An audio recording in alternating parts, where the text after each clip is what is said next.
hello and welcome everybody. Wednesday evening.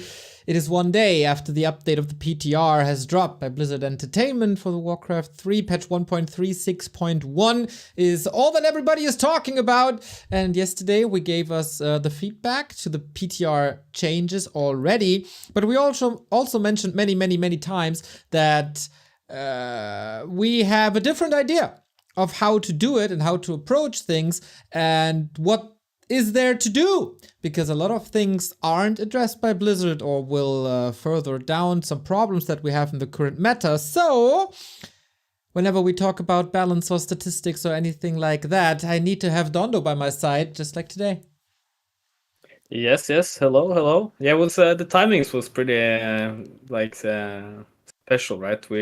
Me and Sevorkas was thinking of this for quite a long while, and then suddenly PTR just jumps out. First, a very weird PTR, and then a new one with half of the changes already included, but also a bit of the out of the date stuff. So it felt very prescient to do this pretty fast. Now we both felt.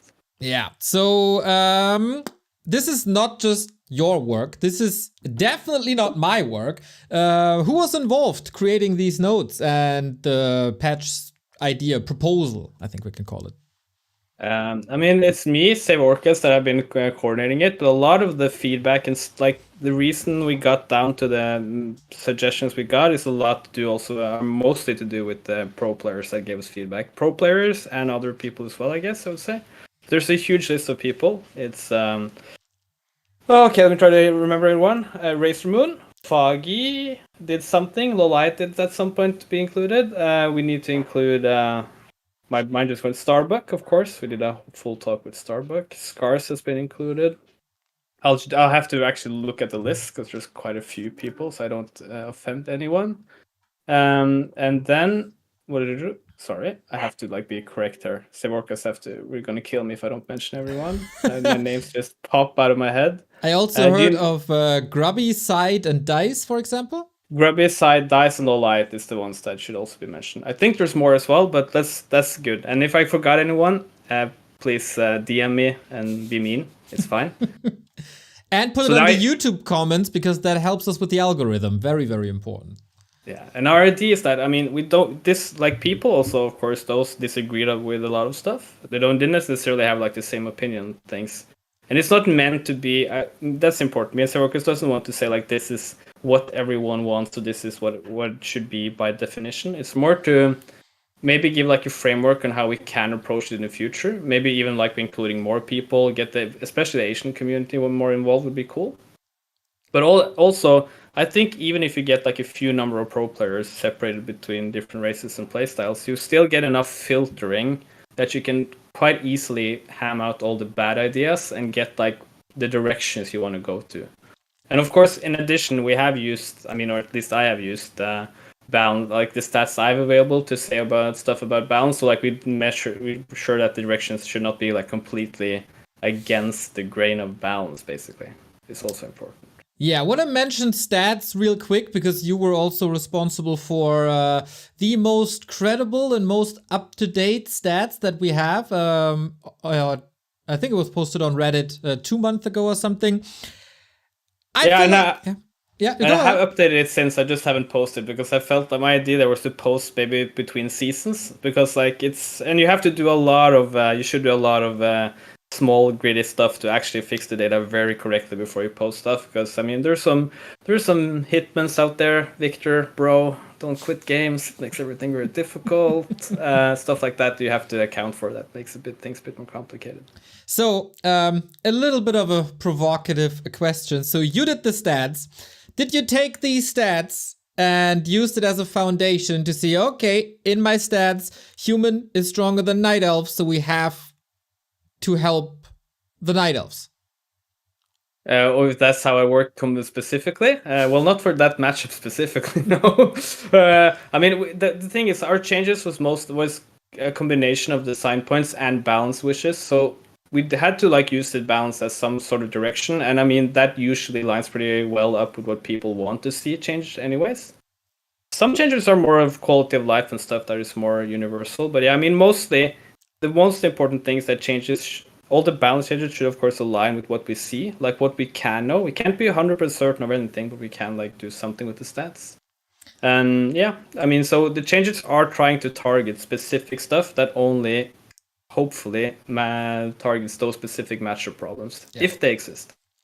What I wanted to achieve with that little question there is stats might be a bit outdated. If 3 months ago a matchup was very imbalanced in one direction, but within these 3 months there was a meta shift, and now the matchup is even maybe, then the stats might still be skewed towards the state that it was in 3 months ago. So of course that is somewhat of a foundation. It gives us an idea of what matchup to look at, but of course you also watch a million games every week and you pretty much know exactly where the meta is in each matchup, and we try to address things that are currently problematic in the meta as of, what is it today, October 25. Yeah. So I mean, we try to keep up to date, and also in general, our changes. Maybe I think in general, if there's like two comments, is that people might find a lot of our suggestions pretty conservative, and that's basically means they work as kind of philosophy. The game, even though we have a certain couple of matchups that is uneven, I would say like they are stronger for one side or other. It can become the opposite very quickly, probably. Even like matchups that feel very maybe uneven to a certain extent can pretty easily go the other way. So mostly our changes are pretty conservative, I would say. There's going to be maybe some exceptions when they're a bit more reworky, but I don't think they're not actually targeted towards specific like core elements of the matchup, and probably should not matter that much. It's at least what we hope. But yeah, I mean, in general, we try to also that's like a degree part of it also. We try to be a bit conservative because things can change, and if you then overbuff something very hard, it can like completely wreck the meta before you get a new like emergency patch 3 months after, when everyone is a bit tired and angry. Yeah, and of course we don't know if that emergency patch will ever happen because we get no communication from Irvine or wherever the team is. So we don't want to break things if this let's say this gets implemented and people see, okay, these guys are doing a damn fine job, then we can get crazy if we have the confirmation that they want to continue patching and trust people to implement stuff. So with that being said, I think this was a little bit of a disclaimer that we had to put up front of all this. Very much so. Obviously, you need to have some goals when you create a paper and a proposal like this. So, Dondo, what are the goals of the balance patch proposal? Yeah, do you want to share the screen actually, or should I just read them? I can do both. It kind of depends on your preference. There we go. I can just read them, I guess, but you can also share a screen so people can see. Yeah, I do. Okay, yeah, that was that's short and sweet. I'll try to be a bit more. There you have it, a bit more detailed. Yeah. Yeah. I mean, so we're gonna do the list by first do the items global and then do human, orc, night elf, and then in that order. So I also listed the goals kind of fitting towards that to a certain extent. So we want to make human slightly, and I write slightly for a reason, less susceptible to early game and mid game harass from night elf, and slightly tune down the power of certain elements of night elf late game army versus human. Specifically one thing, we'll get back to that, without weakening elf substantially, or basically not weakening elf at all in other matchups. I write substantially, but I actually mean more or less at all.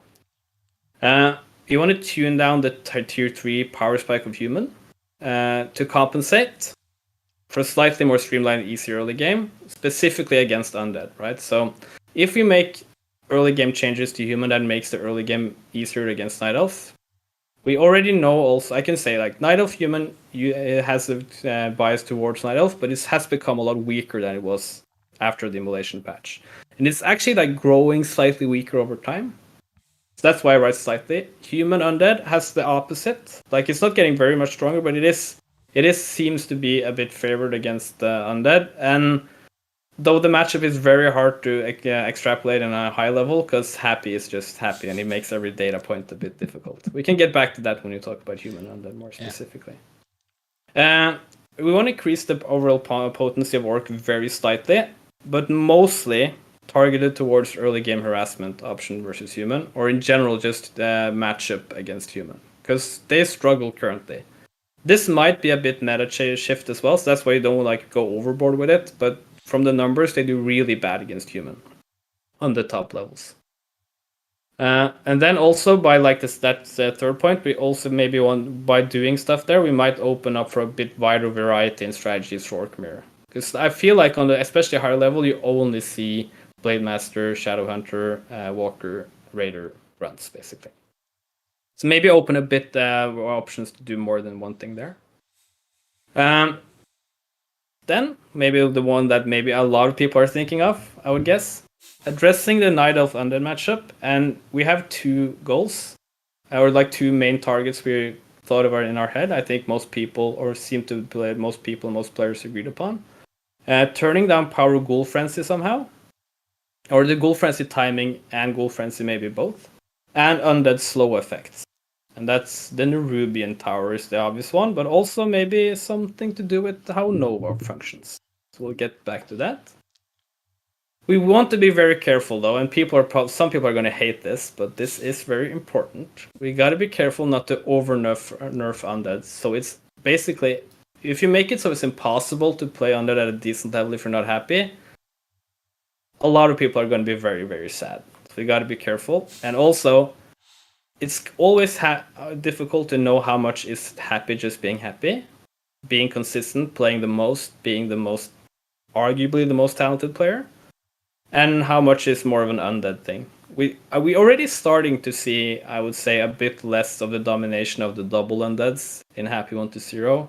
Exort is also not as dominant as he used to be, so we got to keep that in mind. The last 3 points are more of a global change. Might affect the balance a bit as well, but yeah, make the item drop table more interesting and balanced, because currently I think there's elements to the drop table that makes people both find it less interesting, but also has balance issues in of itself.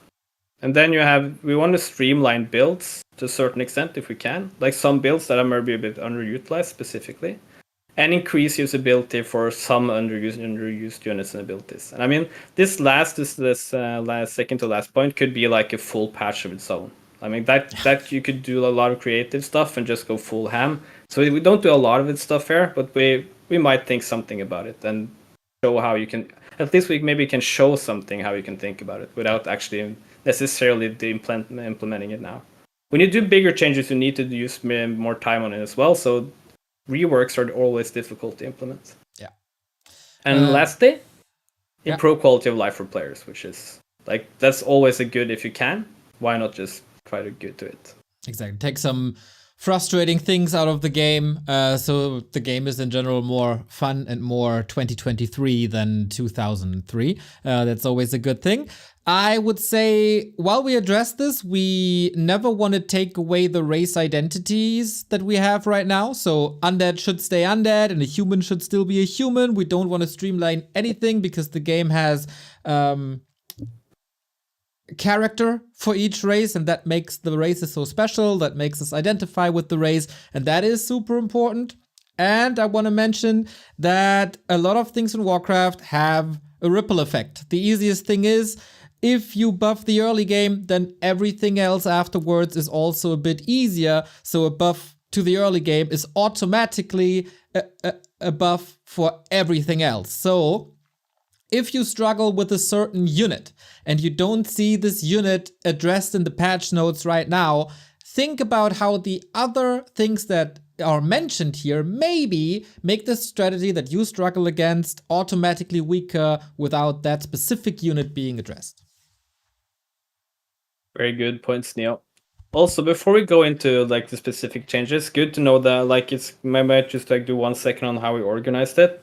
So all our lists of like the different race stuff, we include the PTR changes and also like then mention if we should they implement it or should they change it, and then our suggestions are like in addition. Yeah, so we try to organize it like the early game, but it's kind of hard to like find a perfect way to organize it. But there's like some logic to how it's put together. Yeah, so basically the status quo of this paper is the PTR update from yesterday. Yeah, and then all the other stuff added that we like, the high priority stuff we felt. And it has to be said, there's a lot of stuff that we already we had there. Many of them pretty small. We tried to focus on things we felt were easy to implement, sometimes just to show like how you can do stuff maybe a bit more like different than what people might originally think, and a lot of them we actually just think are important, right? So there's a mix of those two. Yeah. All right. I think we set a good foundation. People so far can hopefully follow us. Where do you want to start? We do global first, and then we do races, because global is that if we do that at the end, people are sleeping. So let's do global first. All right. Global changes. Is everything readable? I think so. Can I make this bigger, actually? Yeah, this should be a bit better readable. Yeah. So I mean, the reasons are written there as well, but I can maybe do like some longer explanations when needed. Some are pretty obvious. For items first, we feel like we should move Ring of Protection +3 from level 1 to 2. And, like these two are in combination, should remove Ring of Protection +4 from the item table. This was super universal by all the players that got feedback, by the way. That's like, why not? Because they feel like rings are too powerful in the current power level, and they're also just too common. So both are like negative on its own. And also, this is like an indirect nerf to certain strats and heroes if they get the rings. So you can't like say the strats are planned around it, but you have situations where I think the most obvious people I point out is a demon with +7 armor, but it actually also affects like an archmage with +8 armor against a lich without any armor. Right? It's you can actually armor in the current meta. You can get so much armor in the early game. It can like swing games. It's kind of the new class in that regard at some points, because you can stack them quite easily if you're lucky from 2 camps. So yeah. So that's like the first one. This is pretty universal. I don't think this is like too controversial either. So that's pretty easy. Yeah, I would agree. Especially the ring flood on the maps is kind of boring as well to a player. It's not exciting to get a ring, right? And all your inventory is packed with rings. One is 3, one is 4, one is 5. It's not exciting. So, and it's not that healthy for the balance. So I also agree with that. Yeah. Second item to change is included in the PTR, but we feel like it makes no sense if you don't also do the one below it, in the line below it. So you move Circling Ability from level 3 to 2, because we feel like it doesn't have a natural place in level 3. It's also, it gives them, if you move to 2, you need to compensate for something, or it opens up the item drop table more. But if it's at level 2, it's too strong. It has always been too strong at that level. And then it got changed, and now it's too weak, maybe from level 3. So our suggestion is to just give it 1+ to all stats and 1+ to the main hero attribute. And then you decrease the cost to 150 gold, so it it has good alignment on value versus sell value. So yeah, I think this is like a good overall change in my head at least. Yeah, there are some edge cases where this is not perfect. For example, a Shadowhunter would probably rather have mana than +1 damage. But there's not too many heroes where this is the case, and we fix a lot of issues with this stat. I don't know if I'm getting ahead of myself here, but how difficult would it be to implement this, Dondo? From what I know by the coders or the map makers, which I really should thank, by the way, they work as very specific on this. We can do a lot of this testing, and they do come with a lot of suggestions, and especially items and creeps, none are better than map makers. They just know everything, and they can test everything. This one is not hard to do. The one that was hard to do and they failed miserably at was trying to get it toggleable. So you basically change so that they had the suggested system where you try to like be able to choose which of the abilities you got +2 on. That just completely not broke the game in terms of balance. It actually broke the whole infrastructure of the game. Yeah, it broke the inventory. You could stack your stats. It was horrible. So yeah, maybe I am getting ahead of myself, but I don't care because I got a map by Save Orcas.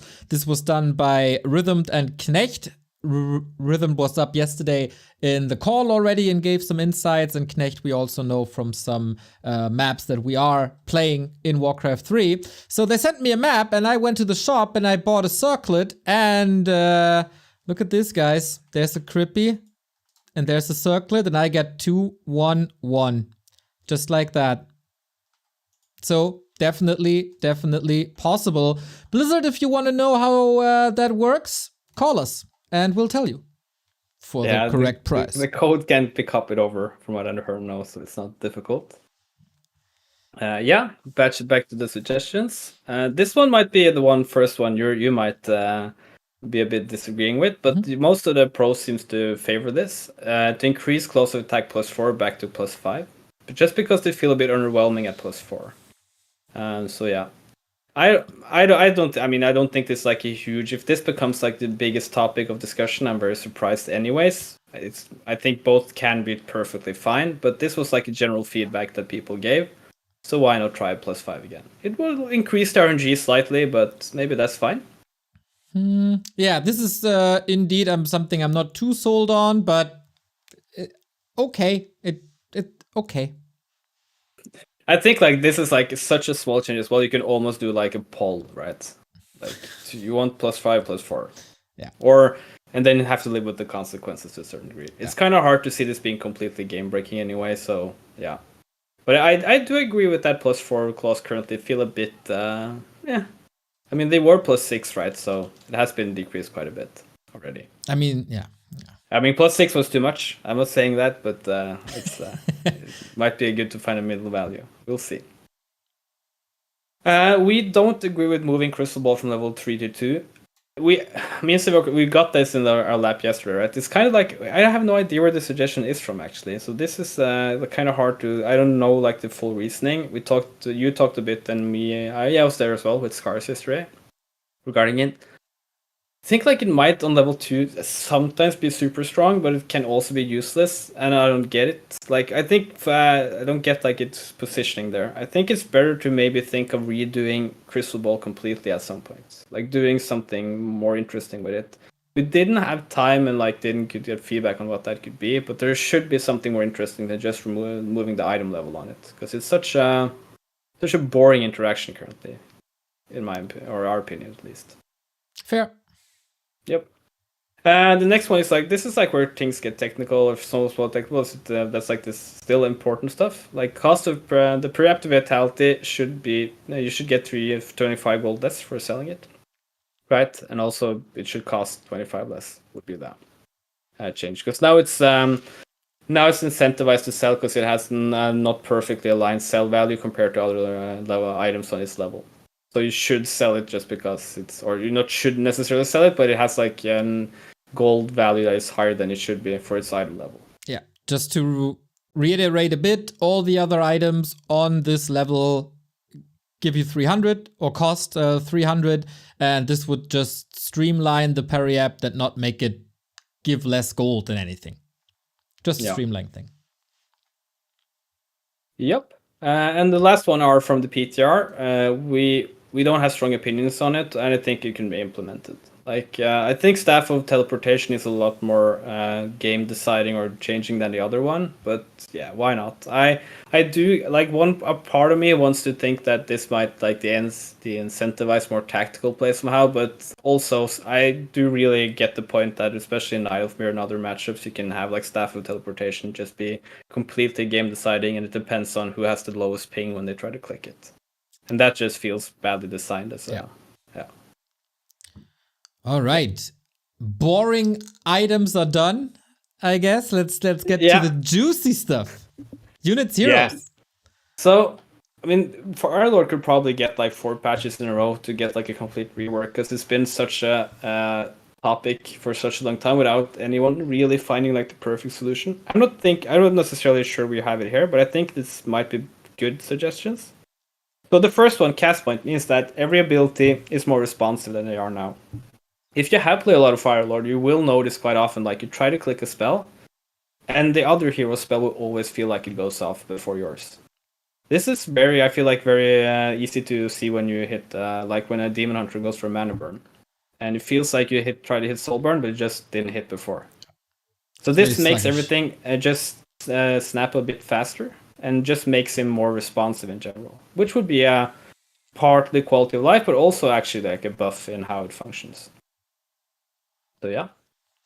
The second one, we don't fully agree with Incinerate mana costing 2, reduced from, because I mean it's a huge change, and this is both us being a bit conservative probably, but also the fact that we do remember, even though a lot of other stuff has changed as well, there was a time Incinerate was 0 mana, just a passive, it was completely busted. Yeah. And this, I think Incinerate also has like a weird, as Lava Spawn has after, both kind of function a bit too well if they're too strong with tower rushes and just like rush strategies. Because tower rushes forces the other player to camp in his base. And if you can just poke and poke and poke with Incinerate and never get out of mana, and you force the opposition into a very small area with all his units, it just feels like it can very quickly become like a meta thing where you only go Firelord's tower rushes and just you have both limited lava spawns, and you can just every unit that is clumped and trying to hide in the background will just back ranks will just explode and do damage to everything else. So I'm a bit like skeptical if this ability should be too strong from the mana perspective. So yeah, so we suggest a slight more conservative change to 5 or 4 at max. Yeah, and we did really disagree with the second one. Spot thing. Yeah. Find the sweet spot, yeah. And I think it might be healthier to try to like find the sweet spot in a more conservative way than do like the big change and do a emergency patch 3 months after. Because that was kind of what they did with Immolation in 135. I think a lot of people flagged that it's going to be too strong at release, and then it was way too strong, and people got frustrated. And I think that has actually also meant that people overestimate how good Immolation is now, just because it has that curse of being like that those months where you just hated it. Yeah. Like, so maybe not. Let's not do that. Like, so if you overbuff Cryptlord, people are going to talk about Cryptlord patch for the next 4 years, right? So don't go too far at once. So yeah, and we also disagree with the lava split spawn, lava split buff. I think this is the same reasoning. It just makes the Firelord even better as a tower rush or push hero, which he already actually is pretty good at, and it does not do much for like his overall potency in the later parts of the game, or like as a universal hero, where he is pretty terrible. So we kind of don't want to implement this. We also have experience from this being too strong at certain points in the era of the game, where you can just tower rush everything with lava spawns. I worry, for instance, about human orc with this. Like if lava spawns are super powerful in both directions, actually. I worry a bit about Headhunter with lava spawns, but I also worry a lot about human, like level 3 Archmage with a Firelord just completely breaking everything. So yeah, I think this should not be touched personally. So it shouldn't be touched at all. Also, not in the mana department. Yeah. If you want to do some change to it, maybe do like mana or something. Just not make. We didn't like include that, but of course I think that's more reasonable. Just don't include something that further strengthens the mechanic of lava splits, because I don't think lava splits are in of themselves, especially when the Firelord comes out, especially weak. It's just that the Firelord is really weak, so it becomes like this weird dynamic. Of course, every summon thing is usually can be pretty bad once you get this spell. That's kind of just how summons work to a certain extent. But yeah, I don't like the idea of massing more and more of them. There could be probably either other suggestions we haven't thought of, like make them find some way that is scale on level so they become stronger in of themselves, but you don't get more of them. You can do probably like stuff like that, but just don't make the level 1 spawn infinitely. Basically, I think that would be easily be pretty bad. I said this yesterday, when you just increase the number of summons, that is a lot stronger than the vanilla version. We've seen it with the Cryptlord, which was crazy, and we don't want that again. I think it's a very easy test to see, just for creeping, how fast they split if you're not getting killed or dispelled. And it is extreme. It is extreme at the moment. So yeah, and we kind of disagree with the volcano damage as well. Wait. There's sorry. Soulburn. Oh, there's one more. Oh yeah, okay. We do Soulburn first. So some people saw this. I saw in chat and thought this was a nerf. I don't think so, because the part is that is undispellable. Now Soulburn can be dispelled. So the second you get dispel out, it's like kind of a useless spell, depending on how well you can target your dispel and stuff. But it's pretty bad. Our idea is to make it undispellable. So now you actually have like a way to, mute, silence a hero for quite a long while, actually. I would say it's a very not super realistic case, except in FFA maybe. But getting level 3 Soulburn, silencing a hero for 5 seconds, not being able to be dispelled, is actually super powerful, I would say. Even 3 seconds at level 1, I would say is pretty powerful. I think units can be very high because I mean, use Soulburn on units. It's maybe a weird use of it, anyways. Yeah. But I think especially like this could make Soulburn a lot more usable. Currently, it's terrible because you can dispel it. So yeah. And you can tweak around with stuff. Where maybe level 1 should not like be dispelled, could be dispelled, and level 2 and 3 cannot. You can do like other stuff, but just a general idea. And a lot of people have mentioned this over the ages is to just make Soulburn on this at some level undispellable. Because when you get like higher levels and you can dispel, it just becomes a non-factor. Yeah. Or actually a very conceptual, pretty cool spell in my book at least. What you think, Neo? Yeah, I think it would make the spell pretty unique, which it isn't now, because it's like 3 spells stitched together, which is okay, but not really too exciting. Now, with that change, it has a standout performance characteristica, and has a main use plus some bonus stuff on top. So I think that I don't know if the values are correct this way, and if it should be implemented 100% like you describe here, but I like the direction. Yeah, that's the thing as well. It's kind of hard to know these values without testing properly, but I think it could be interesting to try at least and see if the values can be tweaked. Yeah, it gives, in my book, might like in a lot of situations give like this a bit of the same dance, to call it with another word, and how human undead works with like move your pal. You have to keep your pal actually positioned correctly, so silence is more difficult to do, and it gives like a value for positioning for both heroes. Yeah, I think that could be interesting to look at further. That's our suggestions at least. That is interesting. Yeah. Now you're allowed to talk about Volcano.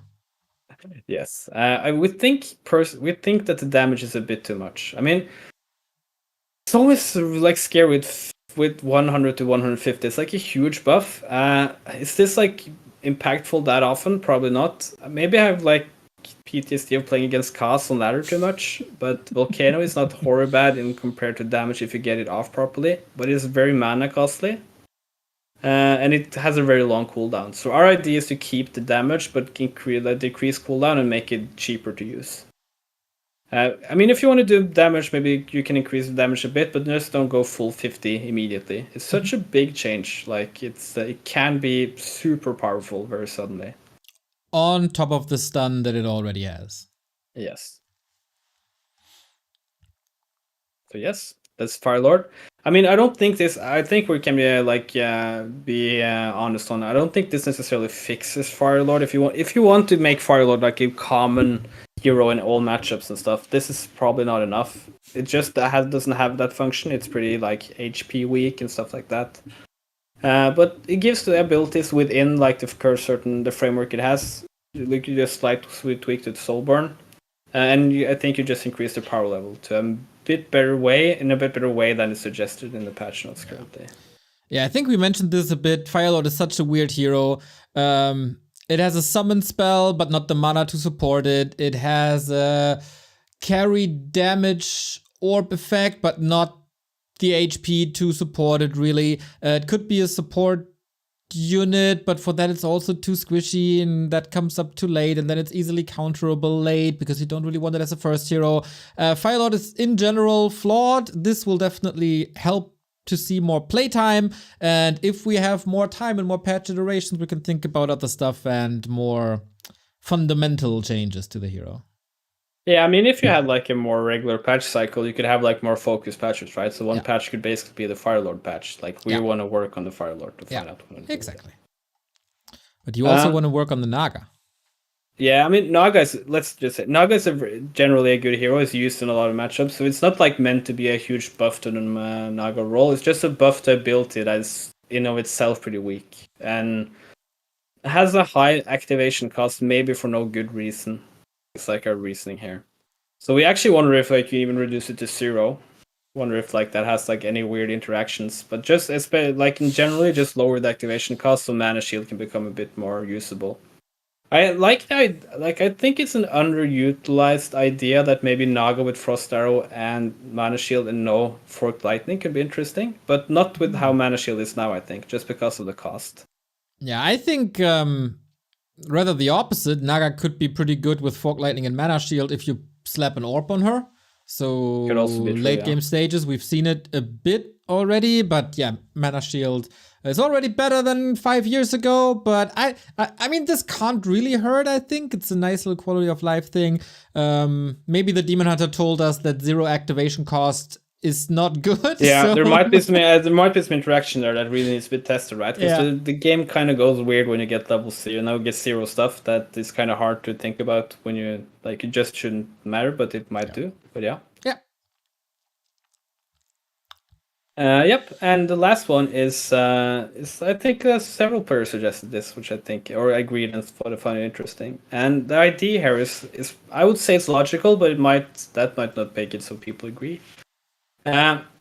Changing Taker Pocket Factory armor from heavy to normal. So the idea here is that currently Factory is weak against like piercing and range units, which kind of makes it so it feels like it doesn't have an opportunity cost to actually kill the Factory. Like the Factory, you can like in the idea for Factory, I feel like is that you spawn it in some like smart location or you shield it with your army and you get like clockworks into the fight. But since it can be killed quickly by piercing damage, it kind of negates that whole point. So this would make it slightly better against piercing damage and force more melee units to actually try to target the Factory. So a Niles going Tinker against Human might force Human to actually try to engage the Factory even more actively than they do now, instead of just bursting it out with rifles, water elemental stuff, or other like interactions. I think could be interesting. Also, the second part is more of a like small change, but it has a weird scaling now, where the spawn goblins is 7, 8, then 11. Like it has a non-linear scaling. So the second is just changes just to make that so the spawn goblins actually increase by 2 per engineering level instead of 1, 1, 3, 2 for some weird reason. But yeah, that looks very weird as it is now. I think nobody touched this or looked at it in forever. I should have said also, I don't think Tinker is close to being bad. I think Tinker is pretty good. It has like a weird position. Maybe it's like it has a lot of functions, but maybe it's like not specifically super good at any of them, but it's also pretty good at everything. You can meet some level 8 Tinkers on ladder, and you can think that Tinker is the best hero in the game quite fast. And yeah, so I think like this is a small change. I incentivize a bit more Tinker play and also make the Pocket Factory work more as it is intended to do, without being involved. Like I don't think this could be very game breaking at any point. But, yeah, if I'm not mistaken, this is how it was 6 years ago, right? That is true. The Factory, and then it was changed. Like before I was playing again, so it's kind of hard, or knowing about the game again. So yeah, it is what happens 6 years ago. Yeah, correct. Yeah. Good reasoning behind it. Makes sense to me. And then the creeps, this is like in the PTR. I think it's good that they are there.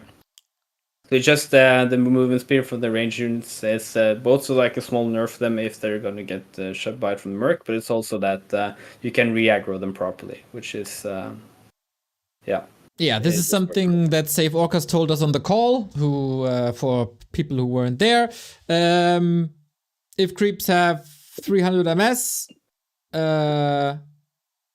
they attack units with 270 MS over heroes, and then it makes it really, really hard to get the aggro from the unit back to the hero or to another unit, which makes creeping a bit more problematic. And yeah, if the creeps themselves have 270 MS, as they will have in the patch, hopefully, that is not the case anymore, and just creeping is more convenient. Yeah, I mean, people have probably different ideas on creeps, but the less controllable, especially like the creeping of the creeps themselves are, the less skill it's involved, right, in actually reducing damage you take, etc. So I think it's good that that it has like a skill to how you do it. Yeah. And the last one is decreasing duration of Frost Armor slow effects. And that's just because the Frost Armor from the creeps never got nerfed. So they're just super strong. So you can get like creep camps in certain camps and just everything is slowed for a year. So I think this just makes it more friendly towards melee units. Yeah. And also just reduces the opportunity cost to getting creep jacked slightly, which I think is on those camps can be good. Yeah, it's super annoying. On some camps, you can't prevent it to get the frost armor onto something. This is just something that was addressed for the hero, but not for the creeps, when definitely it should. It was just forgotten about. Would be nice quality of life. Like 2 seconds of frost armor on a creep will not kill anyone, but it's just better this way. The 3-second way. All right, Yes. so to sum this up a little bit, make the early game drop table a bit more exciting with a reworked circlet, with a ring less, with stronger claws, delete or keep the crystal ball on level 3 or delete it, streamline the parry apt, keep the tele and retraining changes, fix Fire Lord but in a different way to reduce or to make him more responsible and reduce the risk of being OP in pretty much all spells, plus address the soul burn to make it a bit unique, help the Naga a little bit with the mana shield, help the Tinker a little bit with the Pocket Factory, and help us creep. Indeed. Okay, that was most likely the most boring and uncontroversial, if that's a thing. Yes, start. I would think so. The second you mention a race, it's going to be pretty a bit more lively, I would guess, in chat. So Yeah. Sorry for the introduction, guys. Now the Imba is arriving. Here we go. Imba to Humba, or where you want to go? Start with the Humba, yes. Okay, do you want to share your point of view of the human matchups again real quick and what you want to accomplish with these changes? Just real quick. Yeah, we can do it quick. Human is not in a bad spot in general. I'm just going to say it's not in a bad spot. It's actually doing pretty well recently, except one matchup, Night Elf, where it still is not underperforming a bit. To a lot lesser extent than it used to. So we want to do like maybe some changes that helps a bit against certain power spikes Night Elf has. And we also want to be careful of doing anything that makes human even stronger against other races, especially specifically Orc and Undead. And maybe even in certain aspects nerf certain elements of human that is too strong. Either against races specifically or just in like different points of the game. So yeah. Okay, Dondo, then I ask you now, how would you do that? Should I click the human button? Click it, just click the human button. Or otherwise I'm just gonna say a wrong value and someone's gonna write something really bad in chat. No. The first change is super. It's actually a tiny buff, but it's also like it's more to. This is kind of more to show how you can do small stuff that actually can be impactful without, I think, being too weird. This is the first one is a small buff. I don't think this will be. I get some people really agreed upon. Some people were kind of neutral on it. It's not like a huge thing. Yeah. So, but yeah, you always have to mention what the first change is. Not everybody is watching. So that's true. Some of them are just listening. So the first change is to increase the stat boost per level from 1.8 on strength to 2 per level. Yeah. And I mean, most people when they see like these numbers, and it's understandable, get a bit like glassy-eyed. The only thing this will change is that it will have -1 intelligence from level 6 onwards, but it will have plus 25 HP from level 2. So the idea here is that Archmage is pretty weak in the early game, HP wise. It also human doesn't have easy access to healing before they get a shop. So this will be a slight buff to Archmage. It would also kind of maybe open tiny bit up like the strategical way of playing. I would say specifically against Orc and Undead, slightly even that you can be maybe a bit more adventurous with the Archmage. It's maybe more value now to go for the like a dive to get the last creep on the creep level 2 creep, so you get the level 2 on the Archmage. Stuff like that might get a bit interesting because there's a more the trade-off becomes bigger, right, for getting that level 2 because you get the 25 more HP than you would otherwise have. So the idea here is just to slightly make Archmage a bit more less vulnerable in the early game, or in general. I mean, 25 HP will carry out through the game, but I don't think people have said that like level 5 Archmage problem is that it has too much HP and it's a tanky boy. So I think it's mostly to do on the early game where it can feel very weak very fast. But I mean, it's not big, right? It's a Demon Hunter hit, basically. It might survive one hit. And also, this is something that I mentioned before. You have to see all the changes as a combination and not isolated.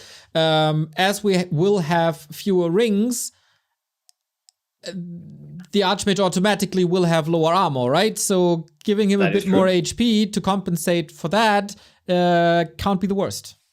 No, and the demon might pick up the claws +5 instead, right? So everything might balance out perfectly. Yeah. I think a lot of humans feel, and especially if Orc early game gets a bit more powerful again, it used to be like a meta where the Archmage had to hide in his space to like a strong degree. Even we shouldn't buff it a lot, but I think maybe just giving a slightly more HP might be like a good change. That's our intuition, at least. I like how you started this with a small buff before you hit the humans with the nerf hammer. Hit him! Well, the bash changes in the PTR are completely insane. I mean, I think a lot of the PTR changes are not that bad. In general, I think it's good when people are a bit more diplomatic in how they approach things, because all people are trying. I'm not going to be rude here. All people are trying their best, but the bash changes they're trying to implement are just completely bonkers. Did you see the witty video of the Mountain King? I've seen like videos on videos, and I've tried it on maps, and it's just completely insane. MK First is already a good hero, or MK in general is a good hero. MK First is kind of standard, almost, in 2 matchups currently. Fortitude plays this only MK First against Night Elf, on ladder at least. He also plays only MK First against Undead. And I would say 50% of the time, except the one series against Happy, he plays MK First against Orc. Sock plays a lot of MK First against Orc, a lot of MK First against Undead, a little bit less MK First against Night Elf, but he does every now and then. All of them have one thing in common. They go Bolt Bash until this reskill at level 5. MK is fine. Bash is perfectly fine. If this is like something we need to buff Bash, or else we're not gonna get sleep. We're just gonna remove Warcraft from the world if we don't get the Bash change. Then very slightly increase the damage, so it actually has like a damage scaling. We suggest 25, 35, 50. Don't touch the stun. The stun is already way good. I think there's like a misconception here that we think like they think that it should be some scaling on the stun. But a level 6 MK hitting something for 2 seconds and getting a stun for 2 seconds after a bolt that is already stronger than level 1 bolt, right? So you have stuff like that. Has a full 80-foot army focusing that thing.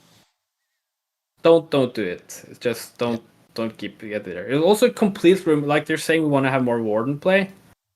Do this and you'll never see a Warden again in human. Just in Night Elf. Because if that's the MK showing up, that Warden is so dead. Like it's the most dead Warden ever. In all situations. I also want to repeat myself from yesterday. Dear developers team, you learned from the community feedback that mining pick with the bash passive is not good, and we don't want that kind of RNG in the game. And then you delete it and you learned your lesson. And then you increase the disable to 6 seconds. That's not right. Your Diablo 4 team has been through a lot of shit because they had a lot of stun lock monsters in the game. And now they reverted that. Maybe talk to them that if our heroes can't move, that is not a good thing. And it's not fun and it's not healthy for the game. Indeed. Speaking of not good for the game, we don't think Devotion Aura, and most all players that got feedback did not again also suggest the same. Devotion Aura is perfectly fine. It's a good aura. It's actually a very good aura. It's just that the other skills are also very important for how the paladin functions. So yeah, we don't need to increase that further. And if you're going to do an increase, do a small. Don't increase it. If you insist, like you really have to, do a very small increase. 2, 4. Don't increase level 1. I think level 1 is fine. Very small increase by 0.5 on level 2, and then keep level 3 the same. So you just give like a bit more incentive to skill level 2 Devotion Aura instead of Divine Shield, for instance.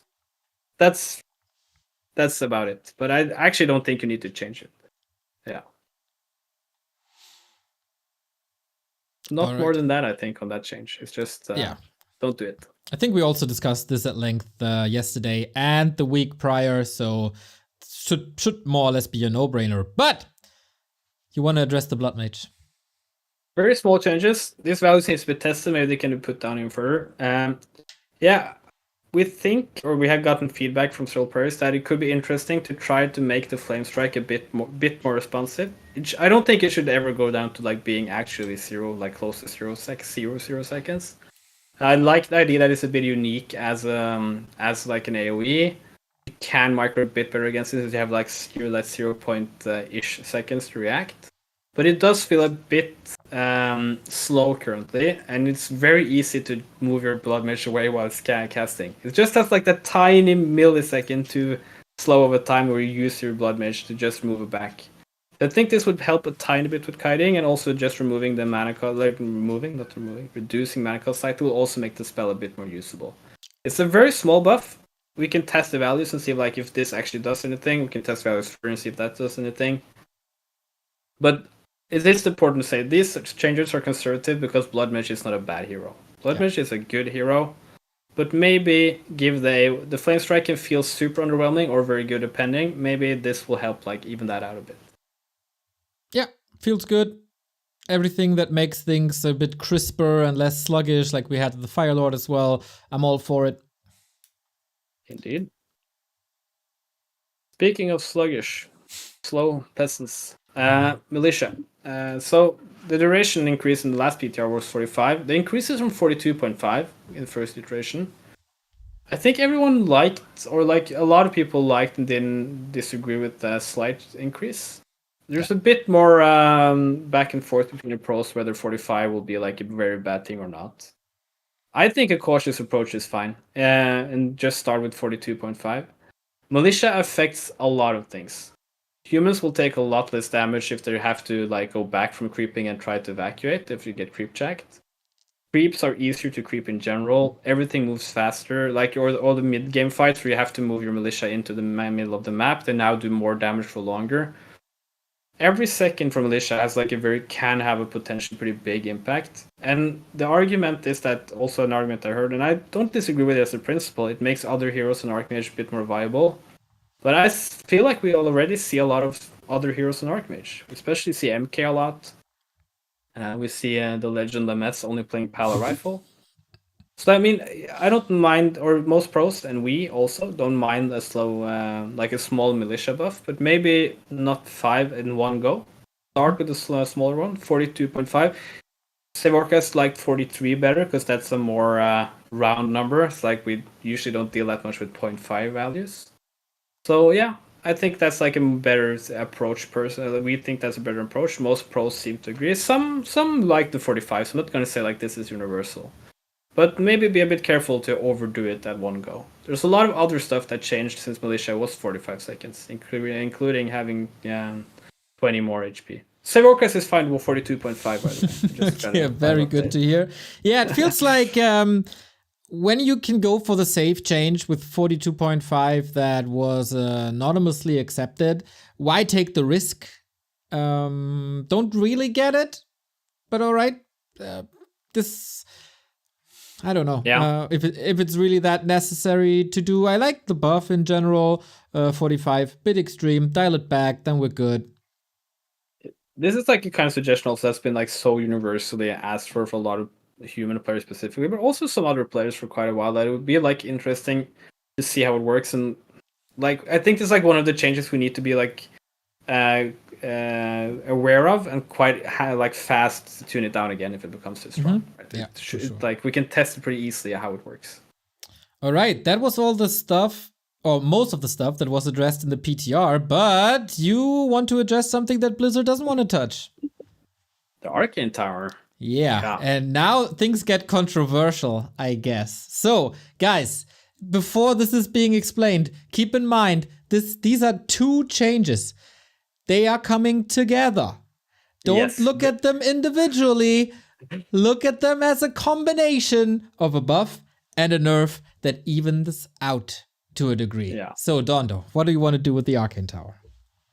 So, The Arcane Tower got a big buff, I would say, by getting 60 mana drain in the the last patch. Yeah. I guess the idea was to address Demon Hunter harassment, so it drains the mana from immolation faster. I think it's a bit like it's the wrong diagnosis for what the main weakness of Arcane Tower was, or like what the main weakness against Demon Hunter and that kind of harass was in the early game.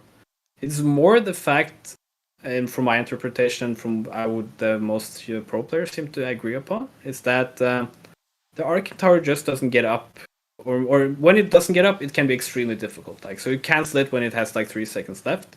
While building is pretty weak. It's kind of hard to get your peasants often to repair because they're already running away from a demon hunter that is pretty fast, right? And he can block peasants from repairing and stuff. But when the tower gets up, it's now suddenly super powerful, and it's also super powerful against undead and orc specifically. Also this change was problem.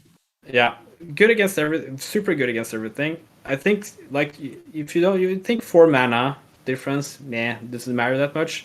You really see if you like put those two values next to each other how fast the mana drains at the moment.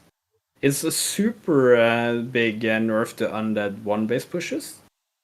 Because like if you try to do like the old school Pit Lord 1-base push now, the Pit Lord has like 0 mana before the Rain of Fire is finished. So I just don't think it was the right direction overall. We said 14 or 12. So the idea here then is to make it so that Arcane Towers build slightly faster, so they have a bit more chance of going up. Like it's a bit easier to get them completed. I think this mostly affects against Night Elf. That's usually where you see the Arcane Tower snipes. Against Undead, I think it's more common that the skirmishes, again, especially against Lich, but also DK, happen more often before the Arcane Tower is up anyways. And the Undeads are often less partial to focus than the Arcane Tower. Night Elf have this second timing where they get the DH and the Naga, or the DH and the Panda. And if there's no Arcane Tower there, human can be super dead. Like they can just instantly die at that point. Especially if the Demon Hunter ticks level 3 and has level 2 immolation or something. It's kind of like impossible to engage at any point. So I think this is I think these two changes if put together would make the Arcane buff more like logical, without affecting, I would say, especially against Undead and Orc, too much. Is my idea. So it helps a bit against the Night Elf, especially harass, and the second push. And it also doesn't make that fact, maybe it reduces slightly the fact that if your Arcane Tower gets sniped against the Night Elf, it feels often like the game is over already. Because you can get it up a second tower a bit faster, right? But correct. Since the tower builds faster, it needs to be weaker. I think it's way too strong just in general, but especially if it builds faster. Here I come as the community's devil's advocate, Dondo. Do it. If you touch the build time or upgrade time of a tower, it automatically makes the next patch a tower rush patch, and we don't want that. And you risk the meta of Warcraft 3 by buffing the research time of the Arcane Tower. Interesting. Well, I mean, one thing you can say is like, I just don't think so. I don't think Arcane Tower rushes have been like quite a common thing. And I think, I mean, there are just two counteractive effects here, right? It's still the same fact that if you get an Arcane Tower, for instance, 1-base pushes against Night Elf, they now drain quite a lot less mana. So you have to counteract those two effects. I mean, I think it's like a valid... I wouldn't say like it's not a valid thing to worry about. I just don't think these values are big enough. That's also why I want to keep the values small. We don't want to give a 10 or 15 second buff to the build time. Remo. But we also want to keep so I think these are good on counteracting changes, but I'm open to testing it. I think like if you only nerf it though, I think a lot of human players might rightfully be very disappointed. Yeah. So it depends a bit. Of course, but I think we should be open to testing it and see like if that actually becomes a thing, it should be super. It should be reverted immediately. But I feel like that fear is a bit overblown. Because the most like common tower rush for human is usually like a peasant tower rush, and then you build guard towers anyway. This of course goes a bit hand in hand with the militia buff duration, so this is less. The tower push would be less potent if it's only 42.5 seconds instead of 45, etc. But I'm 100% with you. Oh, you don't hear me anymore. I see. 1 second. I'm gonna get Dondo back on the line. Yeah, I have this Discord bug where people just stop hearing me for some reason. So we got Dondo back. Technical difficulties. Stay tuned. Thank you, Massa, Jacoby Doe, JTFRFEZ, Pokey, all you guys. And I guess Dondo is back. Yeah, was it me that was gone? That was me. I was saying this of course goes hand in hand. The Arcane Tower build time reduction with the militia duration increase. So when it comes to a tower push, smaller militia duration would be better than a 45-second militia duration. And I'm totally with you. And I like the 5-second building reduction because it helps so much while not being extreme. And I like that you poke a little fun at Remo, because I also think his 10 seconds is a bit too extreme, and then it becomes problematic. But 5 seconds is pretty much exactly the sweet spot. And I also 100% agree with you, and we said this when we did the 1.36 patch notes already, that 16 mana burned on heroes is super extreme. We saw it multiple times. It has been proven. Don't dial it all the way back, because I kind of like that change, because like if there's a danger zone around the tower, that's kind of how it should be. So it should be noticeable, but 16 is a bit too extreme. And both in combination make the Arcane Tower pretty cool. It helps human in the early game in the matchup where they need some help without, in my opinion, risking too much. And maybe if there's one more tower push in the tournament, then it's another flavor that we add to the mix, as long as it doesn't get extreme and meta. So I'm all for the Arcane Tower change. It's one of my favorites in the entire patch. Thank you. I think that's a compliment, I guess. We'll see. We'll see how the rest of people read. Okay. We'll move to now one. I think one is not that big. I think the next one is going to be like a huge controversial change, maybe, or a suggestion. So Footman Defend is a super strong ability. I mean, if it has any weakness, is that it takes a bit long to research. People sometimes feel so you can't build a Footman while researching.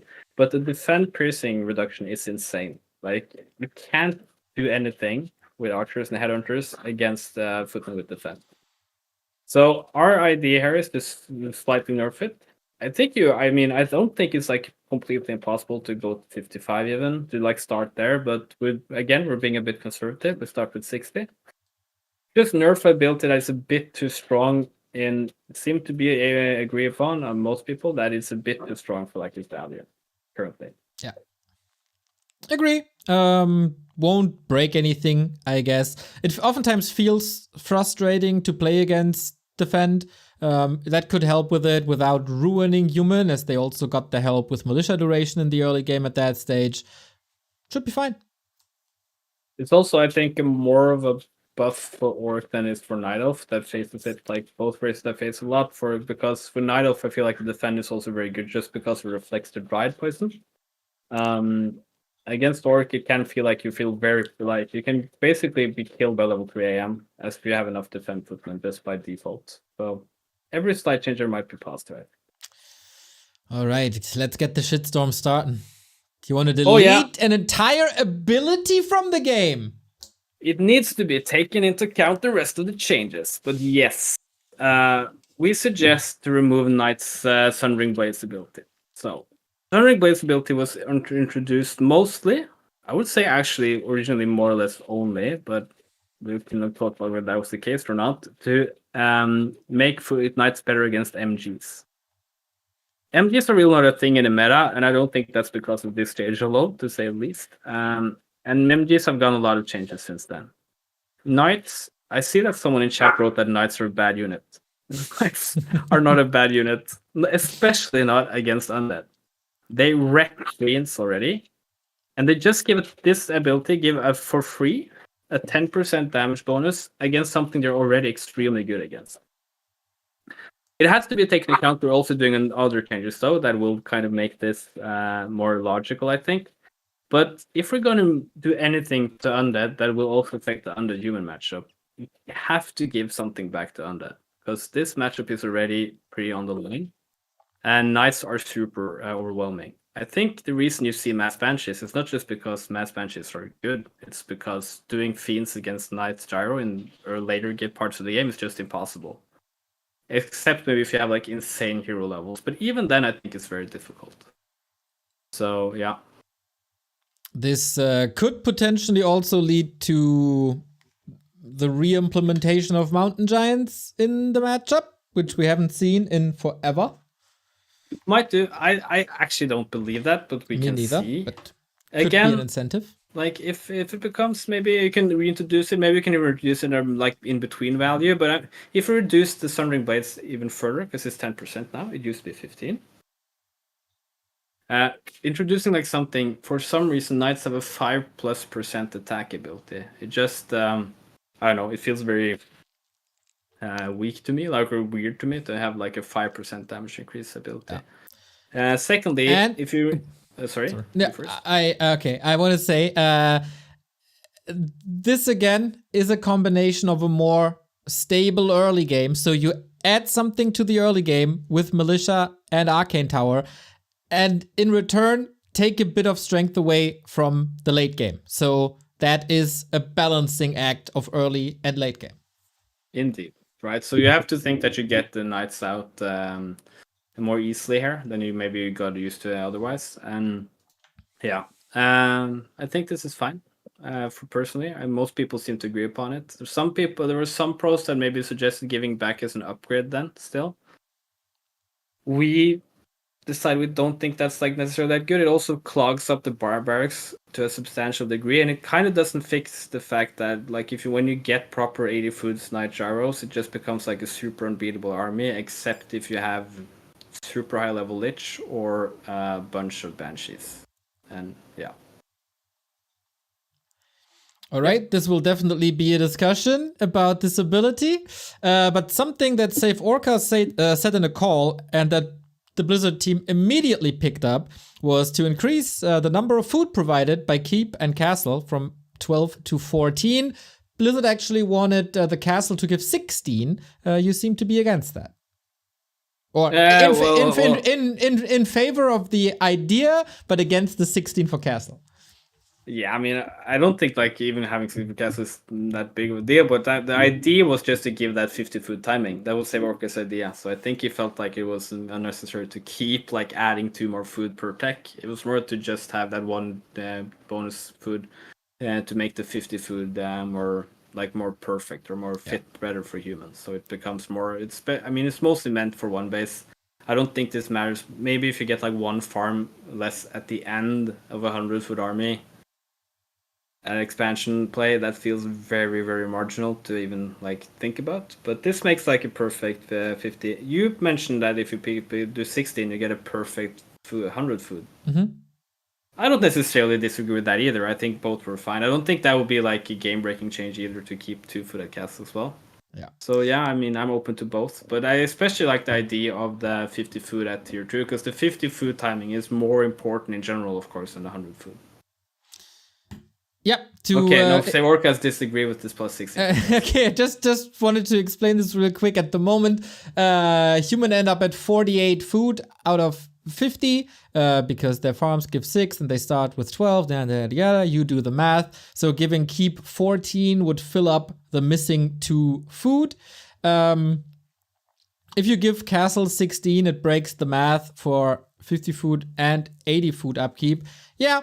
It makes a nice 100, but everything before that isn't that great. I would be fine ending up at 98 when it's only 14 for castle. Human is already super strong in the late game. Building a farm for that is a little unintuitive, but in the very, very late game, does it really hurt you to spend 80 gold, 20 lumber for the 2 food you get?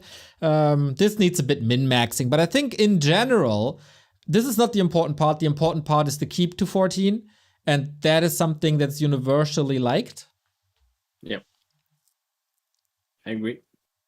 That's the most important thing. I mean, if they look at this and be like, "This, what should we really focus on?" I don't think like doing the decision whether 16 on castle is like a game like thing they should use much time on. If they don't want to touch it and focus on other stuff, it's fine as well. It's a pretty small change. So, since we have Death Note in chat, you want to help the priests and the Dispel. The Dispel. I mean, Dispel is super weird as a spell in how it actually works. You click Dispel, it doesn't dispel. You spam Dispel, it still doesn't dispel. 4.5 minutes later, for some reason, a random priest shows up from somewhere else and dispels. This has to do with how heal works, like in combination with the spell. So basically, while it uses the heal spell that is usually be on autocast or is in the action of healing, it doesn't interrupt the heal for doing a dispel. So you're kind of always like dependent on the timing being perfect, but there's no way to actually control the timing. The only way you control the timing is just not healing, which feels very counterintuitive for the usage in general. So the idea here from Save Orcas specifically is to just reduce the cast time for spells, but you don't want to do it in a way where heal becomes stronger, that you heal faster, because heal is good. It's a perfectly good ability. It's not even good. It's very strong. So you increase the cooldown to offset those two. So the spells cast faster, but the cooldown between every cast you do increases as well. It will slightly improve the odds of you hitting this spell at a good moment. It's like the way it actually, and that's how it works in my head at least. So it will make this spell feel more snappy than it does currently. But it doesn't do anything in actual values for healing and stuff. So I think this is a good thing. Quality of life change. I said this before. Everything that makes the game less sluggish and more snappy should be good. It's also actually a small but not totally insignificant buff as well. Because not this spell going off is actually like game deciding. Yeah, for sure. So let's remind ourselves real quick, what were the goals for human? Make them slightly more survivable against Night Elf in the early game. Slightly more survivable versus Night Elf, addressed by Militia Duration and by Arcane Tower. Yes. Try to not overbuff stuff they don't necessarily need or in matchups are very good. That would be Defend and Sundering Blades. Yes. And the quality and streamlined builds will be the number of food provided. Yeah. So you get you can do one base more effectively, especially if one base. And the quality of life and a small buff is the reducing priest cast time for spells. All right. So far, it looks like your goals have been achieved. Well, we'll see if people agree, but that's at least our logic that it will help increase reach the goals. Yeah. There we go. 1 hour and 10 minutes in, we got the first race done. We got a lot to do. Oh yeah. Now we're going over to Orc. Let's see what the goals were, because my head is getting getting tired. This is going to be a long day. It is. You wanted this. I wanted it. It's my fault. Sorry, people. I mean, Orc is. There's some disagreement apparently between the casters of the world on this. Orc is not doing super well, I would say. For some interesting enough, I actually think Orc's best matchup currently is probably Night Elf, which is crazy to say. So we want to increase overall potency for Orc very slightly, but I would say it's mostly targeted towards human, especially. And we don't want to make them even weaker against Undead. I would say Orc Undead is probably the closest you get to, from the numbers, at least from what I can see, pretty even matchup. Though I would say on the pro level, it looks a bit, in the tournaments, it looks a bit different. I feel like Orc is underperforming quite a bit. So it might be a bit worse than the latter data would suggest. But so we don't want to make Orc weaker again. We want to make Orc slightly stronger against races. We also don't want to make Orc that much stronger against Night Elf. So this is the main goal. Also, I think people have both the hate and dislike, I guess, for how the Orc mirror matches function currently. But they're only Blade Master, Shadowhunter, Grunts Raiders on the top level. Kodo here and there as well, of course. I think maybe it would be cool to have the other options, Farseer openings, etc., being at least slightly more viable, so you don't see the same thing every single match. Yeah. Yeah. Just a personal thing to add here. I read a lot that Back to Warcraft said this, Back to Warcraft said that. We are two very individual people, me and Remo. And while he is of the opinion that Orc is totally fine, I'm more with you, Dondo, thinking that it needs some help, and I'm very curious how you want to achieve that. We have to click the tab then, I think. I did. So we'll do the PTR changes as well. The thing is, like we talked about, me and Sir Orcus talked about, is and also Grubby and other people's feedback. It's the one thing about Orc that's a bit difficult is that I actually feel like it's a very well designed race just by default. So it's kind of hard to like know what to target. I feel like our Orc thing is like we do one thing that all agree upon, which is I would think is pretty impactful, and the other stuff might be more how the other matchups are changed and how that maybe might help them, right? So we did a slight arcane mana nerf. I think that helps Orc against humans. We have like other stuff in other matchups that helps Orc as well. We can target the thing that we're a bit reluctant on already. We think that the Bladestorm damage, even to 140, might be too strong. We saw how broken it was by 160. I still think 140 might be too strong. We can test it, but it sounds very high. And maybe just reduce the mana cost so it is more usable, but not. I mean, 200 mana seems just intuitively very high. I think you can even reduce it. We think we can reduce it even to 150. 175 is a more conservative change. Don't overdo the damage thing, so it becomes like completely broken in FFA, and also it becomes super annoying as like a laming tool, which it can quickly become if it's very good against buildings. Yeah. As I said before, I would like to have it a bit more punch, like a tiny bit more punch, and make it more accessible so you don't have to be lucky and find a big mana potion to be able to use that spell, because Orc in general, of course, struggles a bit with mana regeneration as a whole. So making this more accessible and giving it a little more punch, maybe, like, in my opinion, 130, 140 could be fine, but yeah, good direction, right direction. Good. Good to hear. I mean, 150 will make it so you actually, if you have a mana, buy a mana pot, you can activate it like for one for one. Yeah. Might be logical. I don't know. It's interesting at least. The second one is that we just agree with the increased headhunter hit points. There's a bit divide between pros. If you maybe then could you like do some very small though, like all the suggestions were very very small, like compensatory change to make so we don't like make them too strong again. I think we need to keep in mind that we already did other changes. Farseer Wolves are a bit more mana costly, stuff like that. That already makes them a bit weaker, and it already kind of faded out as like a mass common strategy, like the mass headhunters. That was pretty annoying to deal with in general. Yeah. By the point to introduce these nerfs, so I think it's fine to just start with this, and let's see if they become too strong again, try to address headhunters in a way that is not about survivability, because they're already very fragile units. We don't want to make them even more of a glass cannon. I think then we do other stuff to them that makes them maybe a bit like reduce damage, increase build time, increase cost, stuff like that. I 100% agree with that. We were yelling at the team when they took the HP away. Now I want to give a little praise because I checked the editor this morning and they actually changed the values of the Headhunter Berserker accordingly to this. So please, community patch team, please add a second row that the Berserker HP should also be buffed by 25 to 470. Yeah, so we're safe that it actually is there. Yeah. Yeah. I understand. I think they fixed the lava spawn issue as well. That was wrong in the editor. So they work fast. They're pretty on point. Yeah. All right. Yes. And over to the next point. So, we said that Orc are not doing terrible against Night Elf for once, I would say. Or for once for a pretty long time. Some Night Elves think they're doing very well. Stats suggest they're doing even, I would say. I think it's an interesting matchup currently. It's a very in flux. Given that, we think that the total package of Spirit Walker buffs are a bit too strong.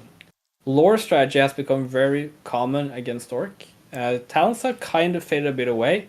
This would make talents even weaker, even disregarding the other talent change, so that completely almost removes it. It also makes Druid play and Bears play even weaker than it is currently. So we think this sum of changes is too much. If you insist on something, maybe keep the build time reduction and maybe decrease totem build time something to a certain extent. Gotta keep in mind that I do know people want to go shamans instead of spirit walkers in certain matchups because you get instant dispel compared to a 60-second research. Though most other dispels have all other dispels have a 60-second research. So we feel like the overall this buff is a bit too strong for something that's already commonly used. It will make it impossible probably to go anything other than Blade Master again in Orc Mirror or opening.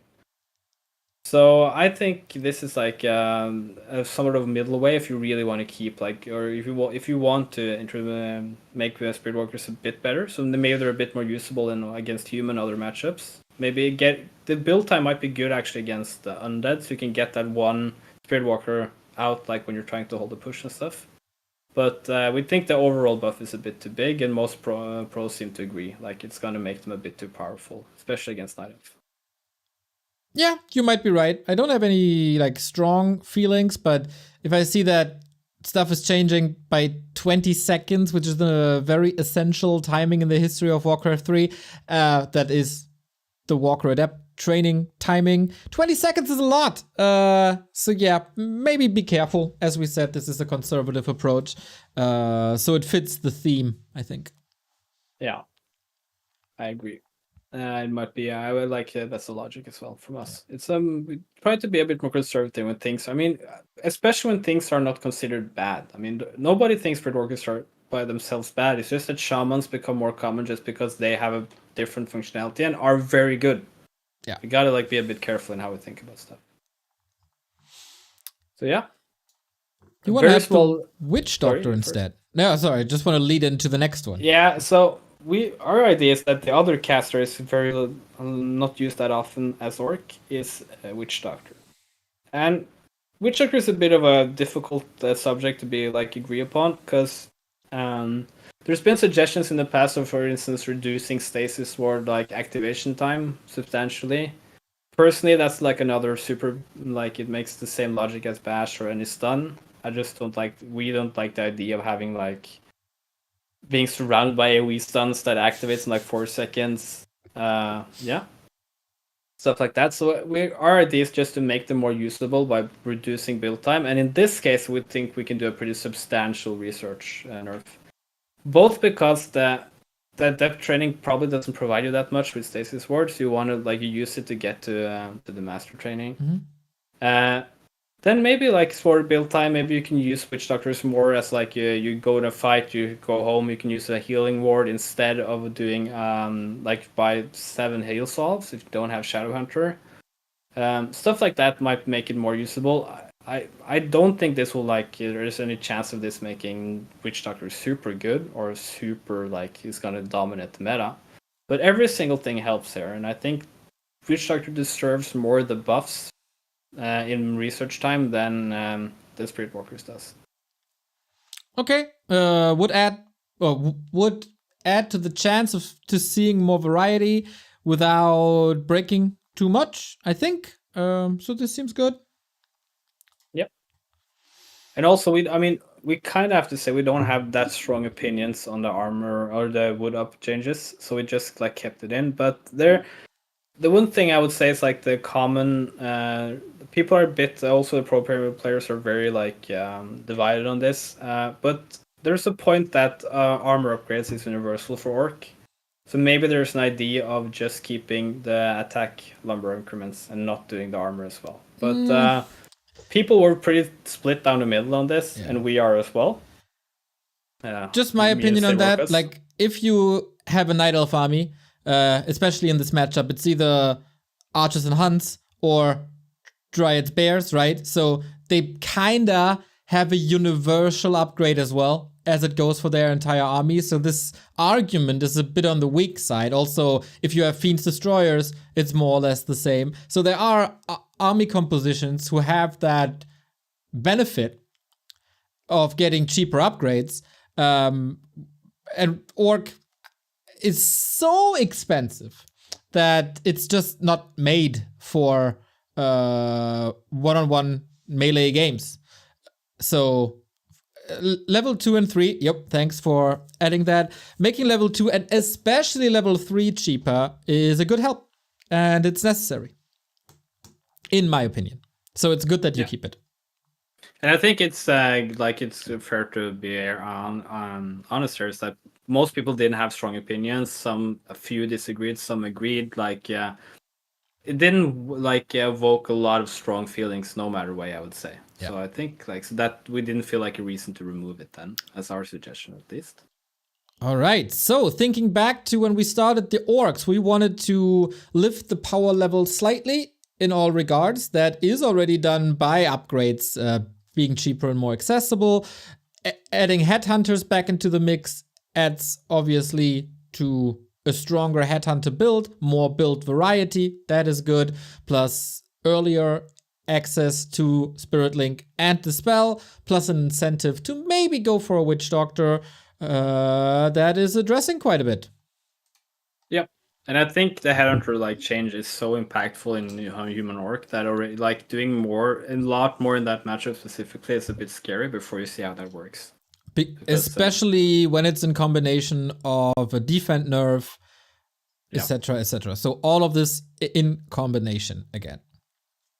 Yep. All right. Are we done with the orcs then? So we are. Do you want to go to war with the Night Elf Discord? Grab the pickaxe, Dondo. Get ready.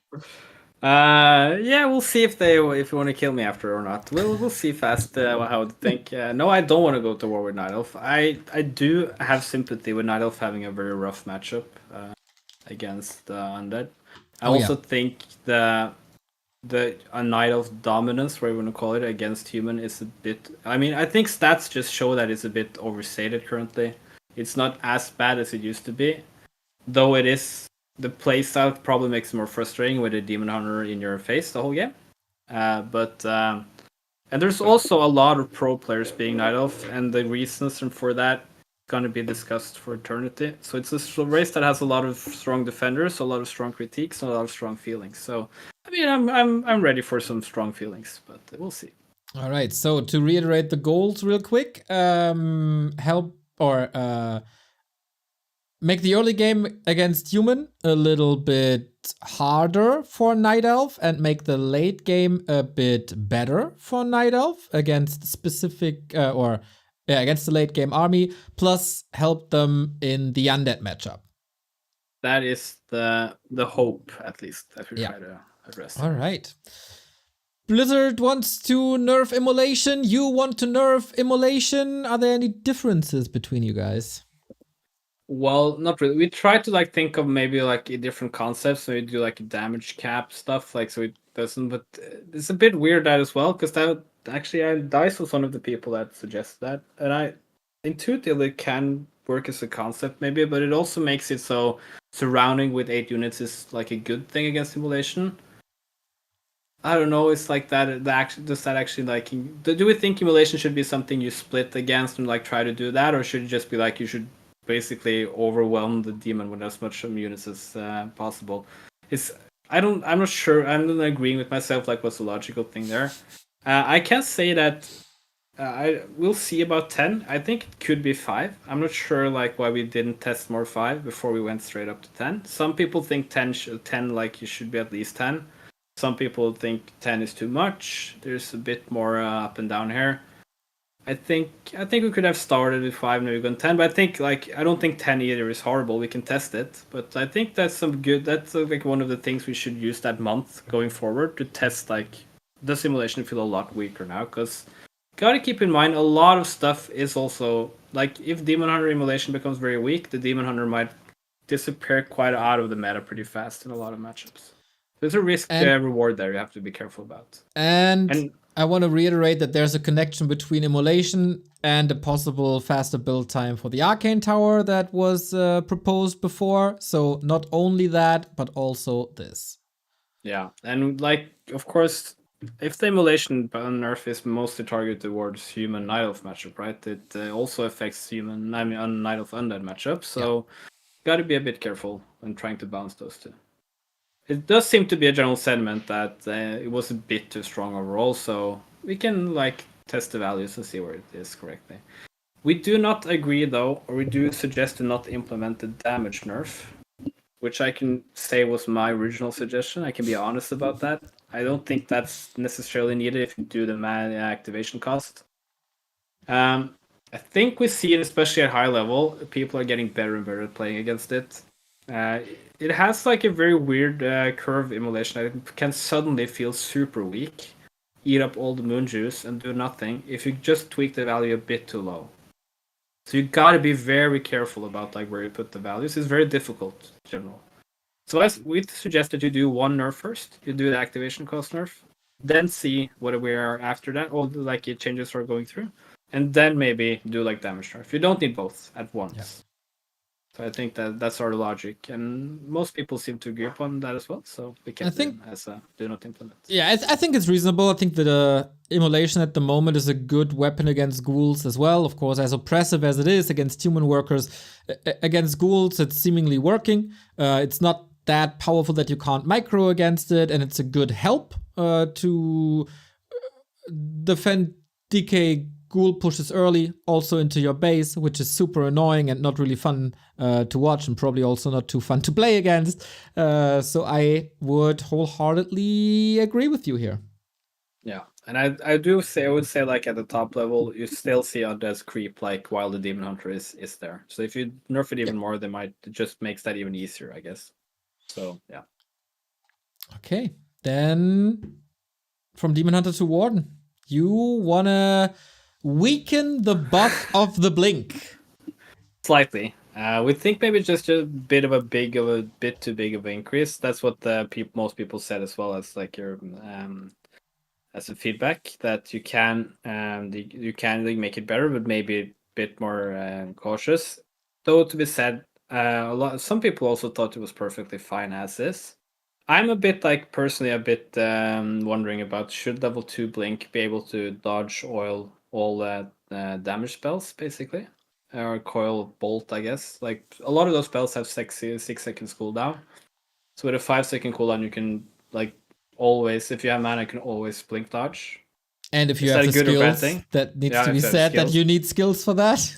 See some low-light guy, for instance, being pretty good at doing stuff like that. So Kind of like yeah, that I mean, guy. it's also just a bit of maybe our more conservative approach that maybe like, do we have to do like the big thing and then see like if that makes it too strong, or can we do like a middle ground?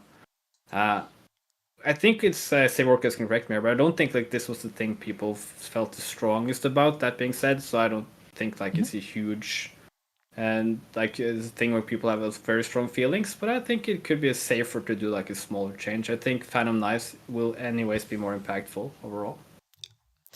Exactly. Like this should be the main topic when we talk about the warden changes that are proposed. So Blizzard wants to increase the damage cap from 455 to 567, and you have other ideas. Yeah, most players that gave us feedback have also had different ideas. I think people feel like the 7 unit scaling is a bit too strong specifically. I mean, the thing is, Warden, if you do both buffs right, usually very strong AoEs also have a degree of positioning as a component.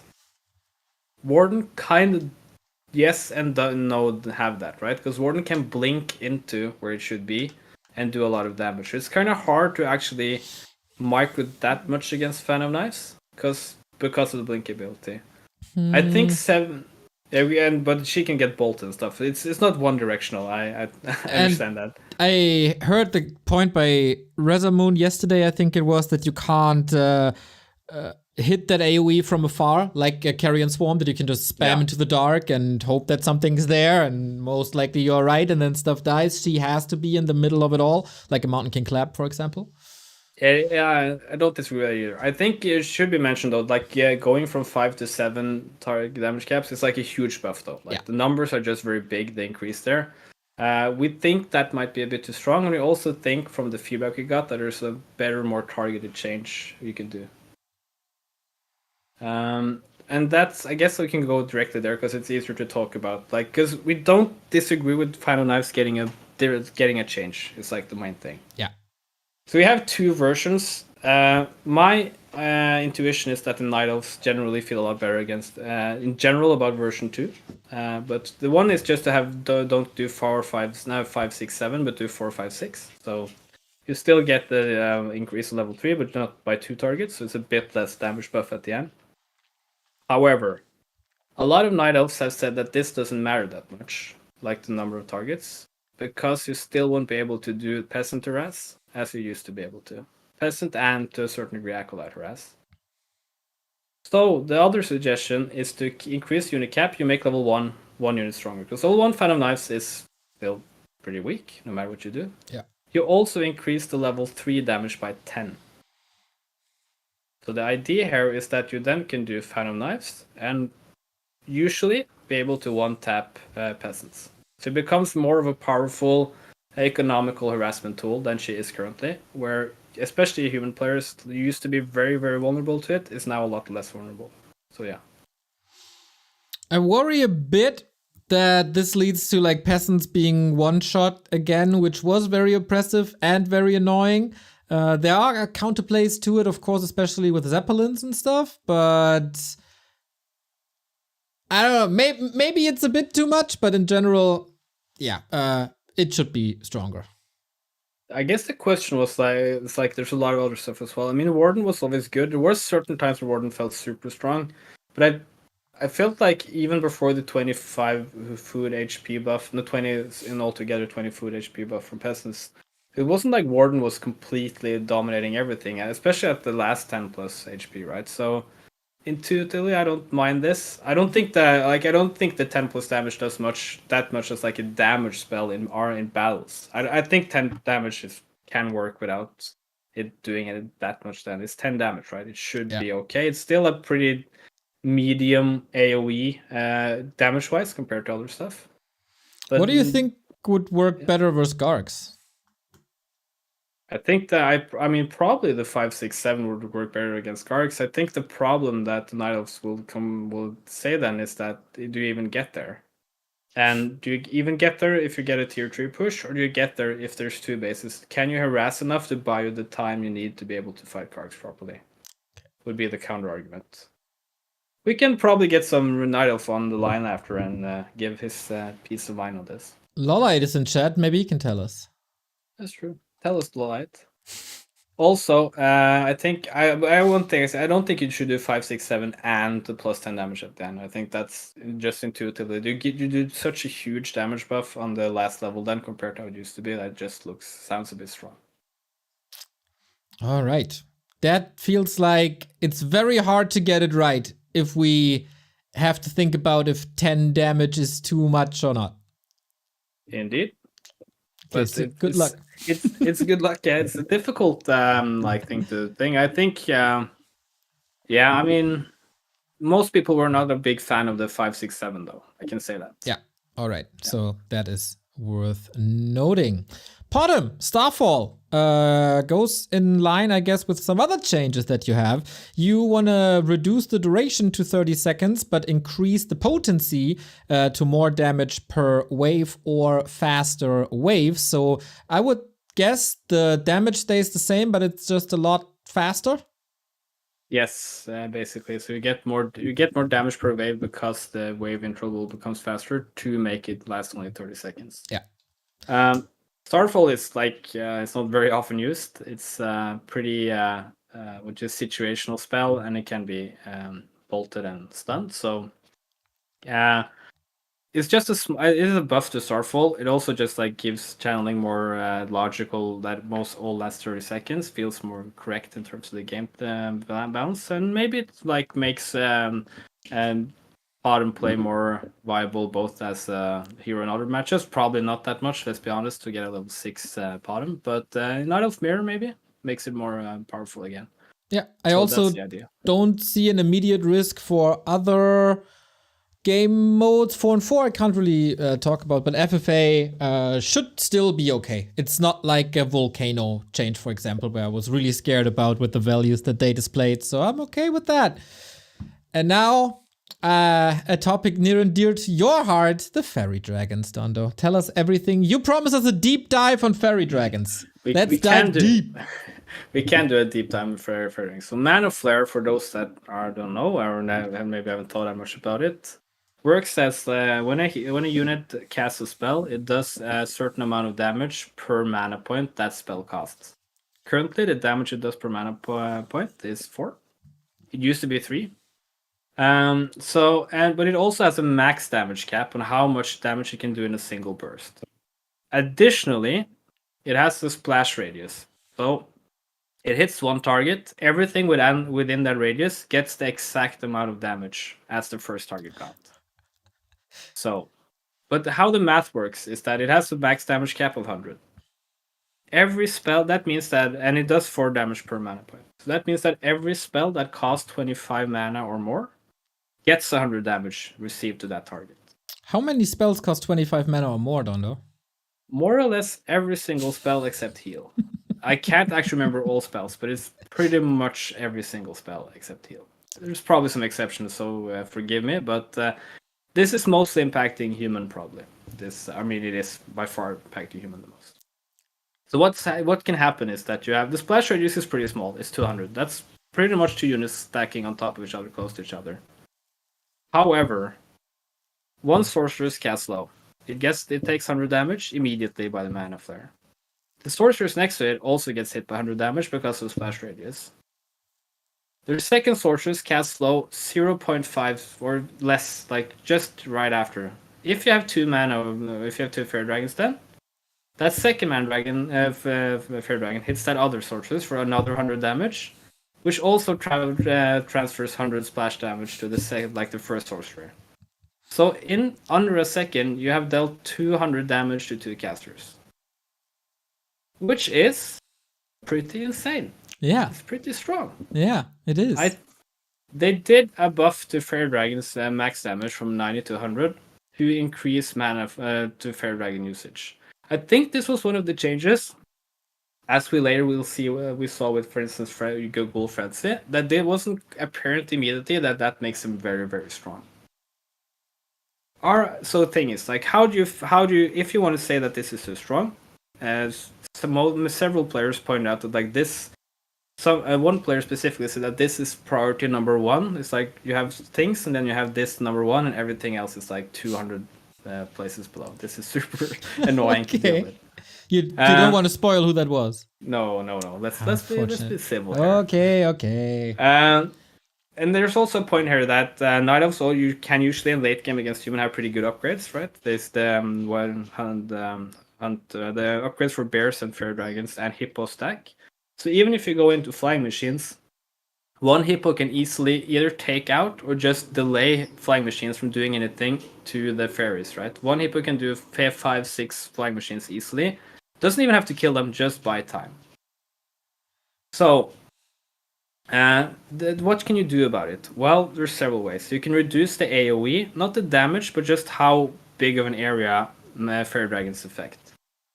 We thought that was not the best change that they already suggested when giving it some thought and from the feedback, because the AoE is not that big.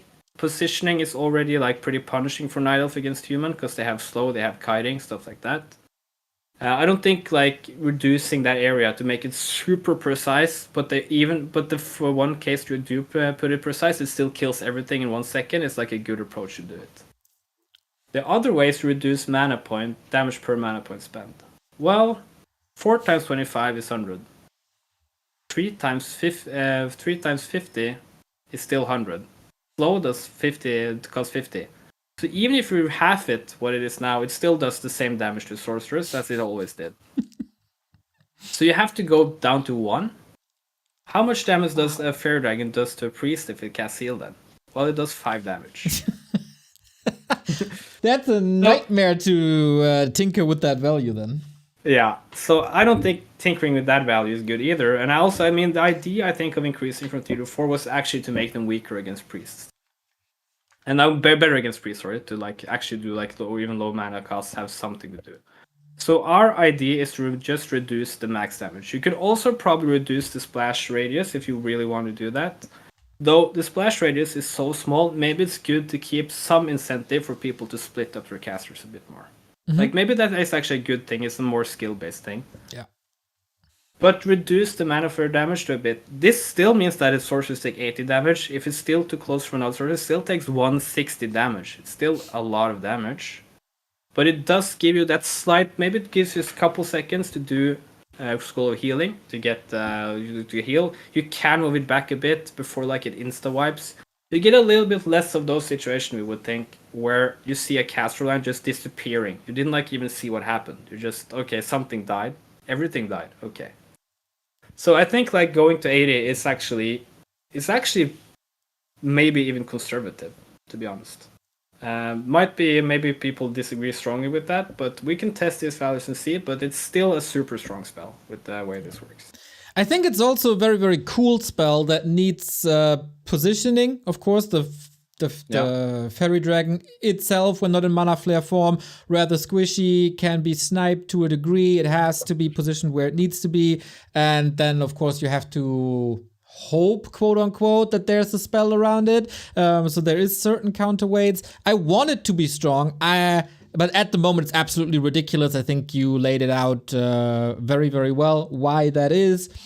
Night Elves also need something strong in the late game versus Human, especially because Human gets so strong in the late game. And at some point, only Dryad Bears doesn't cut it anymore. So having that extra option, I don't want it too weak. So yeah, lowering it a little bit, adjusting the right values and not the range value is, in my opinion, from what I can abstract, the better way to address the Fairy Dragons while still keep them powerful in the meta. That's at least our way of doing it, or our suggestion. Yeah.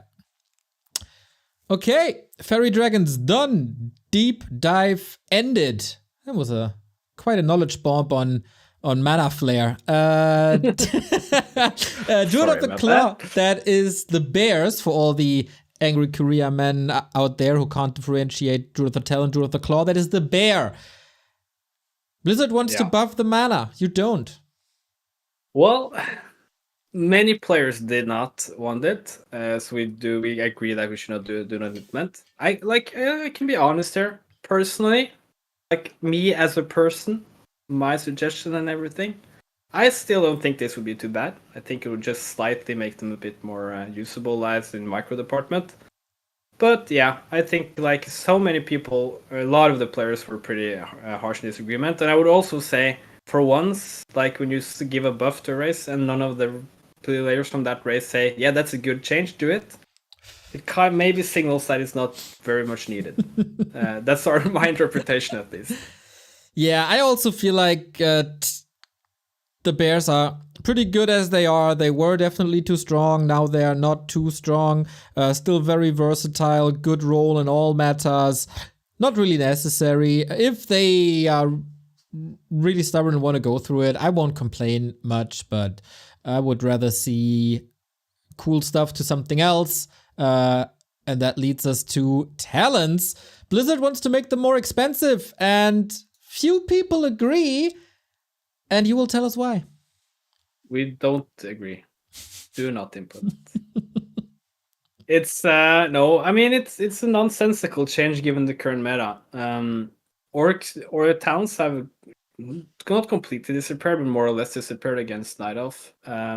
Against Undead, you rarely see them get up. They can be very powerful situationally. You saw one map, Low Light one against Happy with Mass Towns, right? And they can be very good as a supporting unit in the Undead tier 3 push.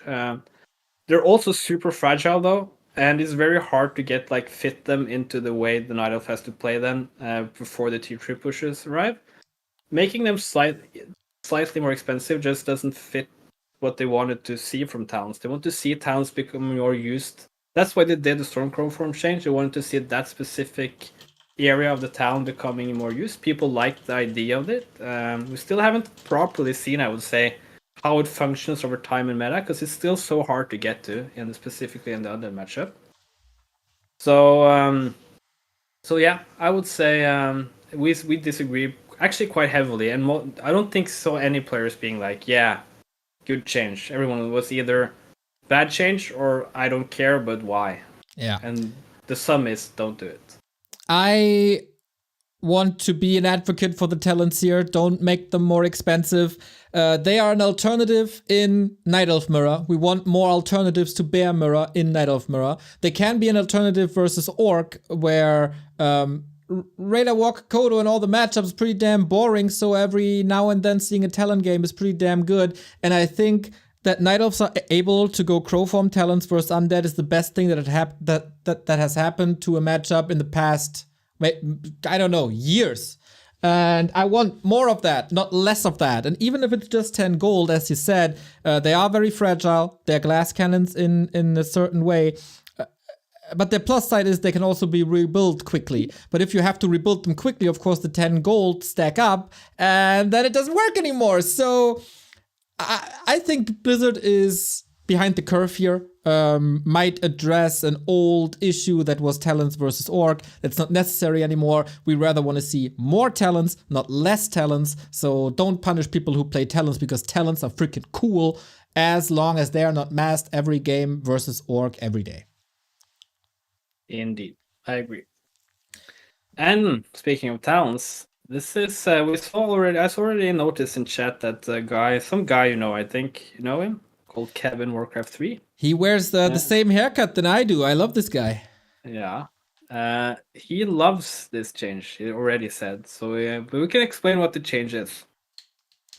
Our suggestion is to allow to research the so-called upgrade of Mark of the Town once the Ruins of Town's adept training is done, instead of keeping it behind Master Training.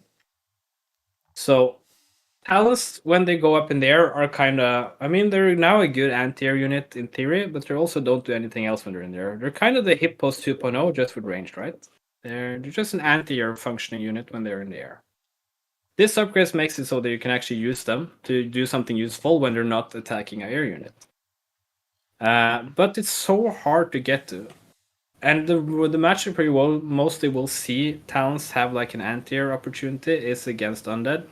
And you often don't want to go Master Training even. It just gives you like another roadblock where you can't produce talents. You kind of want to pump talents because the timing is arriving, or you're like it's a matchup where things die pretty fast in general. I think the idea for say Orcas, can correct me, is just that it makes them more usable to actually use this pretty good thing for talents without gatekeeping it, so it's like never usable. We think this will be a pretty interesting change. It will also slightly nudge Night Elves to experiment even more in how to get talents into that matchup, which is still kind of a piece of the puzzle we haven't figured out yet. Yeah, I don't think it can hurt too much. Where would it hurt? This is, I think, only addressing the matchup versus Undead versus Destroyers, right? Otherwise, it's not really played, and this won't lead to more play of this. But they're having it more accessible, especially when we're currently in a time where people might be adventuring into more talents, as Lolliot paved the way, and also DICE tried this before. Would be cool. I don't see a huge risk. People seem to love it, and we can see how it goes.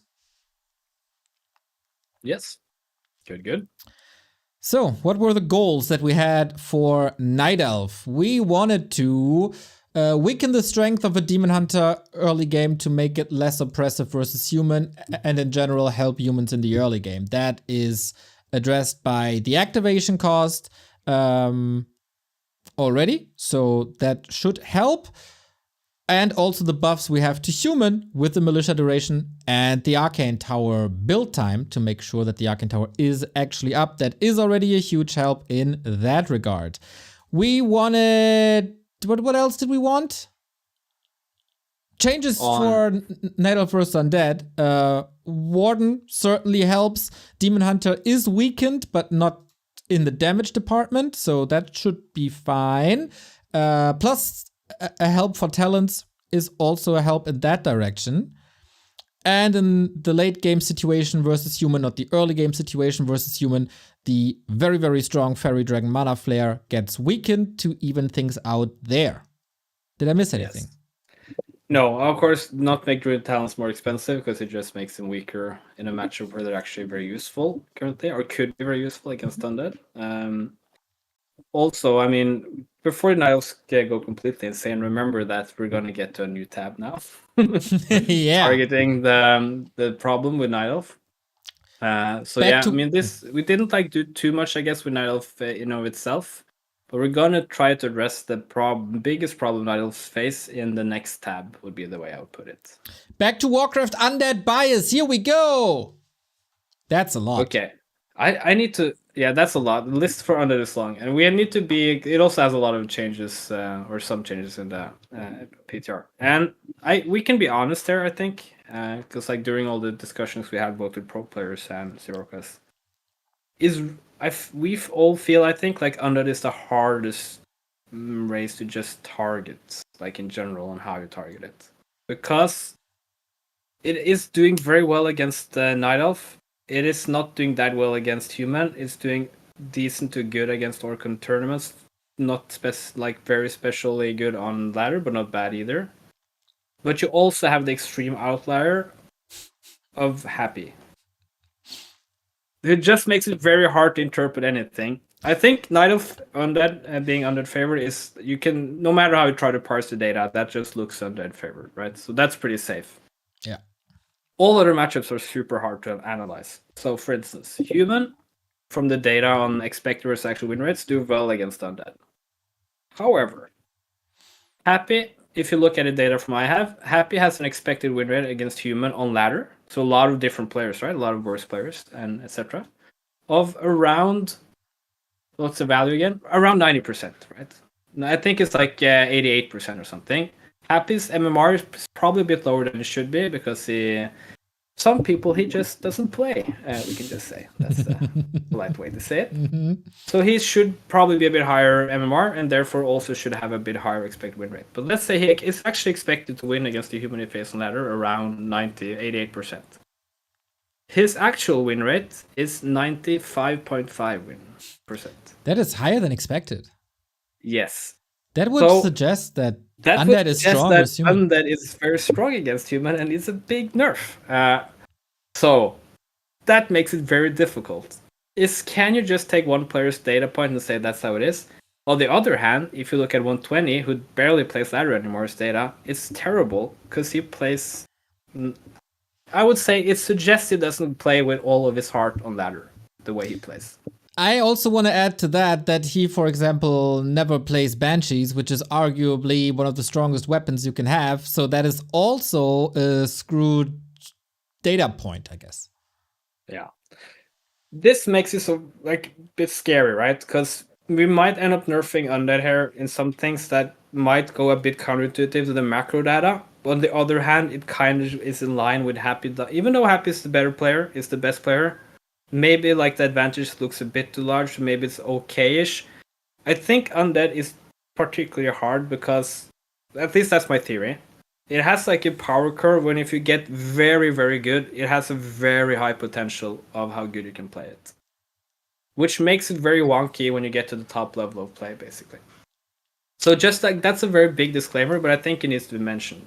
That it is very hard to actually like interpret the balance for Undead properly. Given that, of course, Happy might be the best. I mean, he is the best player. What I'm saying, might be the best player. He's obviously the best player, I would say, by results and everything. Is he overperforming? Hard to know. Data might suggest it, might also not suggest it. It's kind of hard to know. So it is very hard race to like properly tackle. Just like, that's a big disclaimer. Oh, finished. Disclaimer finished. People will not remember this, but good try. That's fine. That's fine. I tried. So we start at the top, I guess. So we start with the Lich then. Good friend Lich. So we suggest to reduce the slow duration on Nova. I think one thing I can say immediately, and my people like immediately think, shouldn't you just, when you talk about slow of the Undead, all the frost effects, can't you just change how much it slows? We tried, we tested, you can't. It's just very hard, like it doesn't work in the code, because every slow effect gets changed if you change one. So you have to target damage, how long it slows, stuff like that you can target. You can't actually target the percentage of slow any frost spell does. So just keep that in mind. So our idea here was to reduce the Lich's Nova ability, specifically against units. It's an internal discussion regarding several people here. If it also should reduce, should be as we should reduce how much it slows heroes. So let's just say it's an internal discussion whether that should be or not.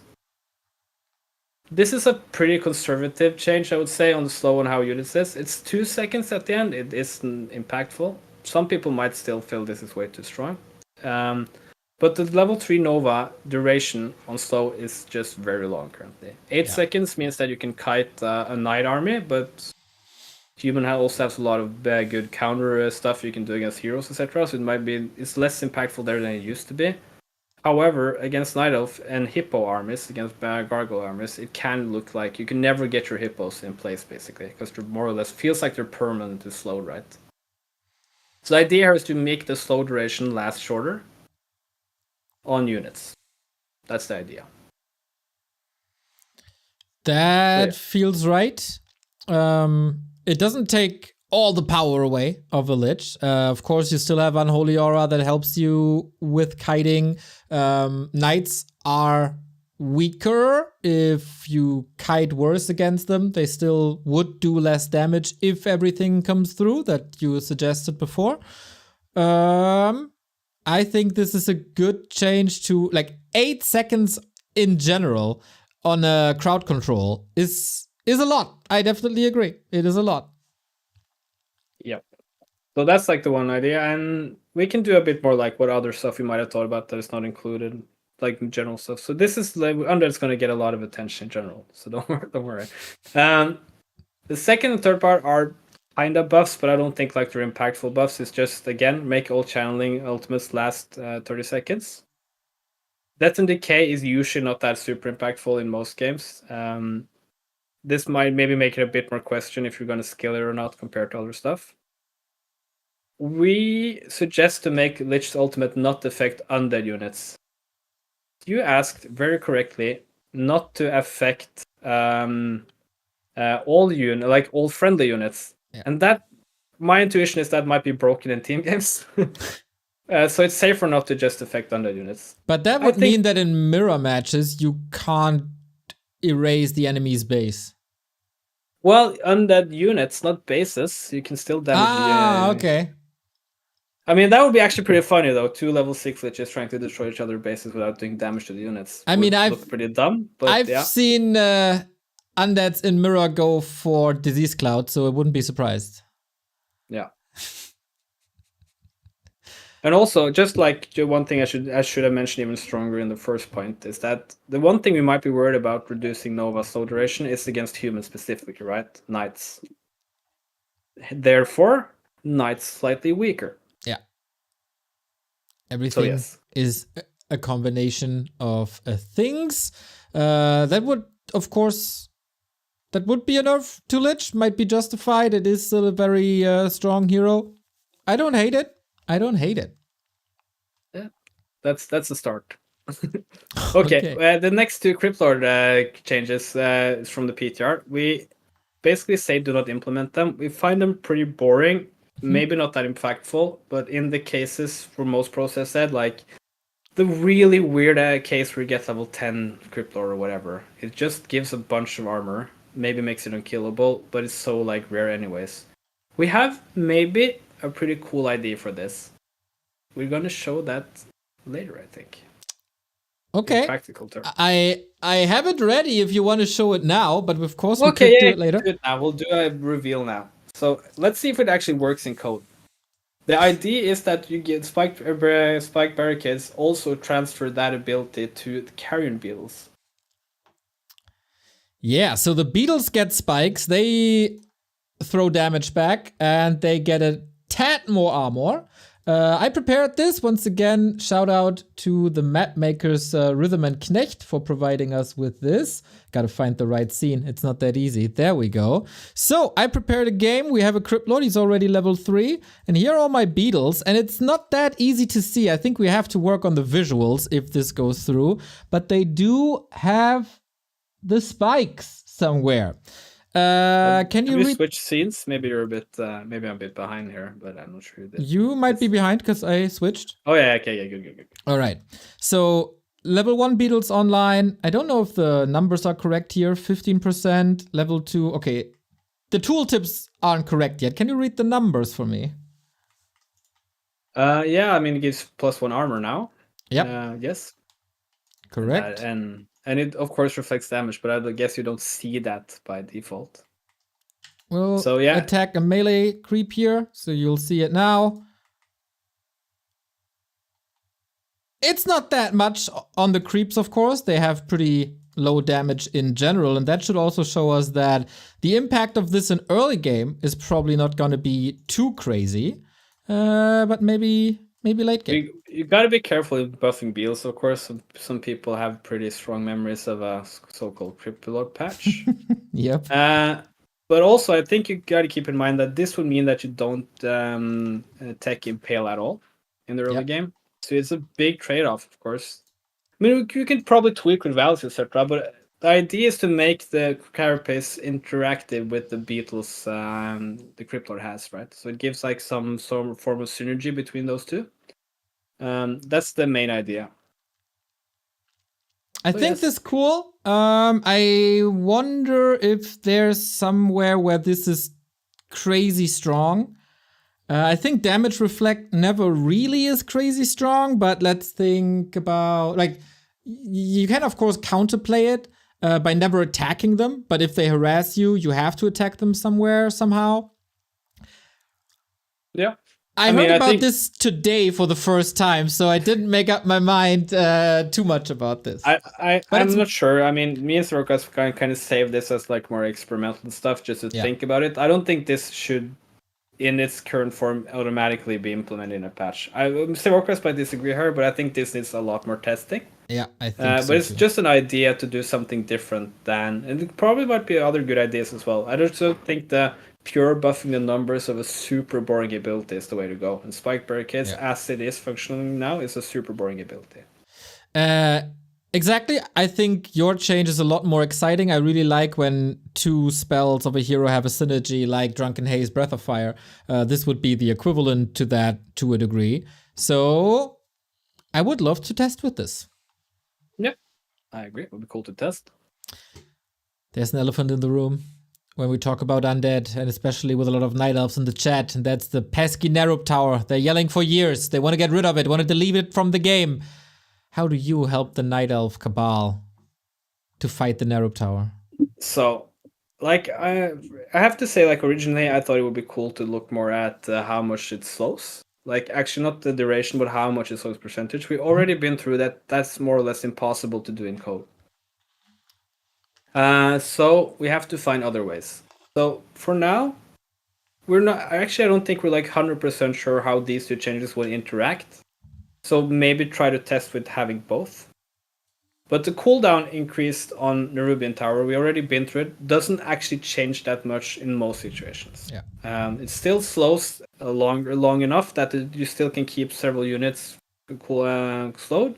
You can also keep one unit more or less permanently slowed.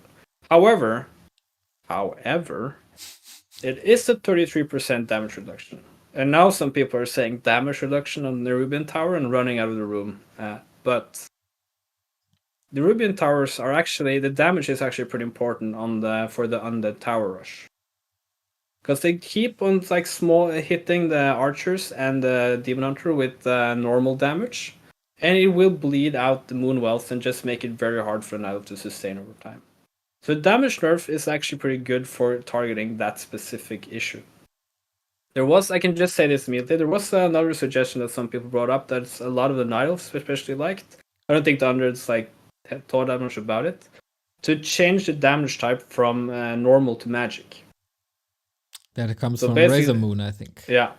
And that makes it so it does 50% less damage against heroes than it currently does. It's better against footmen and war elementals, knights. Might not be the worst idea. I think we need to test a bit like does that make massing Nerubian Towers like Nerubian Tower should never be better for damage than a Spirit Tower against anything probably. But I mean it's not an uninteresting change. However, this change kind of does the same thing. It's a 33% damage reduction. Magic would be 50% damage reduction against heroes specifically. So we don't mind this necessarily, but we don't think it's enough.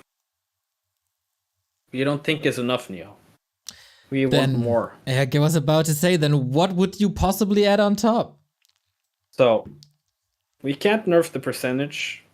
We probably can nerf the cooldown even more. We can change damage type. It still doesn't do anything with how it slows. So reduce the slow on how long it slows. However, we do get an issue here, just saying that we have to reduce both Nerubian and the main building because they are coded the same way. We suggest starting with 4. I have an idea in my head. People disagree here, so this is like numbers I think that can be discussed. That maybe it could even be 3 on heroes.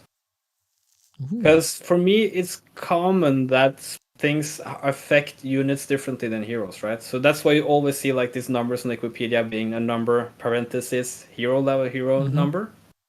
So I think it could even be 4 and parenthesis 3 for heroes to start with. But this is at least like the first iteration of our suggestion is to start with 4.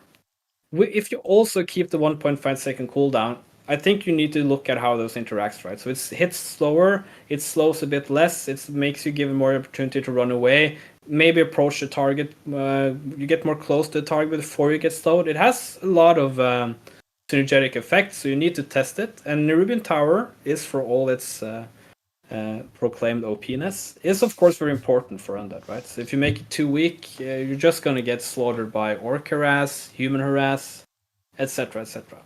So we start with this, and we know this is like a super hot topic. So this is a thing that people should discuss a lot, I think, after. Yep, yeah. I wonder, like against Warden, Nerub Tower is obviously not a big issue because she can blink, especially with the new cooldowns pretty much at all times. So that is not really a synergy in the patch notes there. Does it make a difference? I think 1 second on a CC is pretty good.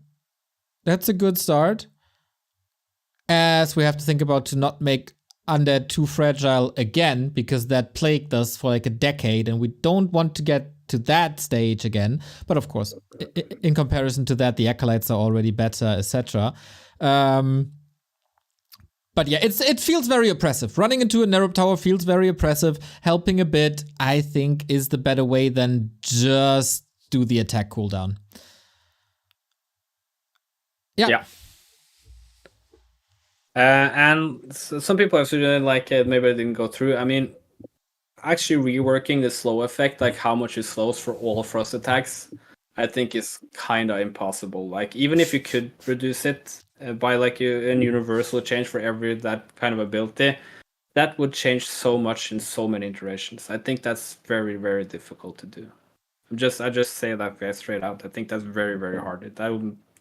That would take some manpower, I think, to find out how it works. Because you reduce Nova slow, you reduce Frostburn slow, you reduce Halls of the Dead slow. So, basically. Yeah. Everything gets different. Sick. Okay, interesting that it's basically the only ability that's hard-coded like that, and we can't change it. Weird. Yeah. But okay, we have to work with this, and of course we want to make it as easy as possible for the team to change stuff. So if our hands are tied, then this is what we can do, and probably this is what we should do. Something that I've been very bored by is the 9-minute frenzy push of Undead versus Night Elf. It's a very, very boring way to play and watch games. And frenzy ghouls are insanely strong. So make them weaker, Dondo. Now, do it. Yeah, we suggest a reduction both in the frenzy attack rate increase and in the research and the increase in research time. It's hotly debated internally, both within pro players and between me and Save Orcas, whether you should do both at once or not. I'm in the camp that you can try to do both and see. I think frenzy, like the specific frenzy timing on the second, matters mostly against Night Elf. It will hurt against human as well, but I think the timing of the undead pushing against Night Elf is super precise, right? And it hurts like a Night Elf just a few seconds maybe before they get like one more roll out of units. We also saw like in the, for instance, dice against Happy, things could probably be even more optimized, but he both like 2 times in a row got creep checked while creeping level 5 for Warden, just making it impossible to even try to like do something in the fight after. I think this is a good change, at least the first one. Ghoul Frenzy was increased by 10% back in the day, and people still thought ghouls were bad. For such a long time. Yeah. They are super oppressive in all matchups. They're not that impressive late game against human, of course. Human is like the one matchup they can, and if orc gets proper levels, they also fall off. But the frenzy timing against orc is also super strong. Yeah. So like ghouls are just a super universal, very strong unit. I think this change is in order to reduce their power slightly. For instance, with that's also the reason why we need to reduce knights, right? Because then ghouls are slightly weaker, then knights also should be slightly weaker. Lich is weaker on top of that. Yep. However, I just want to say like one thing. This has been a super wanted change. We have to see how the nerfs numbers change. I think it's slightly overrated how much this changes, though, the damage. So I don't think this is a big a nerf, both as under players might think. It's also not as big as nerf as maybe some other players would want. Yeah, I because agree. It only reduces the DPS by a very slight amount. It's basically like a 4 to 5% reduction in DPS or something. I don't know the numbers exactly in my head, but it's something around those lines. Yeah, this is because the attack rate change will not influence the first attack. It only affects. It's 2 reasons. So the DPS, I mean, that's actually like, so it is actually probably even less than percentage, right? So the percentage change is just how much, but DPS is only if you attack in infinity, right? Yeah. The first attack is instant, no matter what you do with coding and stuff. Yeah. Of course, I mean, that's just how the game works. So the DPS will only affect consecutive attacks. So it takes a bit of time before the DPS reduction comes into place or in order. And the second part then is that so it doesn't so it takes time before the DPS reduction comes, and this only affects attack speed. So a 5% reduction in attack rate basically means that it's 0.5 less DPS, right? So it goes from 13.5 I think now to 13. That's not a huge change. Like, I don't think that's huge. It is a very those timings are pretty tight, so it will matter. But I think you could probably test even more and see how much that affects. But let's start with 5%. Yeah. Sorry. You first. I want to add that the fights against orc there, it will matter because they attack quite a bit there. And it got to such a dull state of the game where you just threw them into the fight like zerglings, and that's not how it's supposed to be, really. Of course, the headhunters will give orc a bit of a better weapon, and of course they get more defense upgrades, or should get more defense upgrades.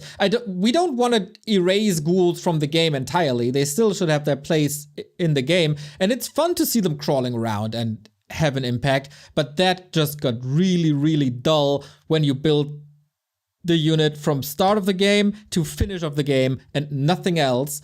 So yeah, this is definitely, this has to be tackled, and it hasn't been tackled yet. So anything that weakens them is a plus in my book. Yeah, but since the DPS reduction is very small, I think, like in practical terms, that's why I also think if you really want to target the frenzy timing specifically, you probably need also to do something about the research time on the ghoul frenzy. I would say 5 seconds is pretty modest, right? Every second where the ghoul frenzy timing doesn't hit you is time for you to get fancy new tools, right? Like Naga Fork Lightning level 2, for example. Huge help against ghouls. Maybe even a Farseer level 3 if you want to go that round with Chain Lightning level 2 somehow. Also huge change if you get a redo out more, and there 5 seconds can really help. I'm a bit hesitant to buff to nerf it by 10 seconds immediately, but the double whammy in small numbers, I think that is very healthy. Yeah, we need to go. I think we need to incrementally do small values here, just so the match balance in other matchups is not completely tormented, basically, or just completely busted. Yeah. Okay, from ghouls to fiends. They want to increase the turn rate of fiends to help them move around and kite a bit better and run away. You don't want that. Yeah, I mean, we actually would like a lot more feedback on this from other players trying to test it. Save Orcas did a lot of testing, or at least some testing on it. He felt like they moved very fast now, like it turned very fast. Okay. It's also like maybe even a question like if certain units turn a lot faster than others, it actually might become like a bit hard to control and stuff. It's not that obvious that it's just like a pure buff either.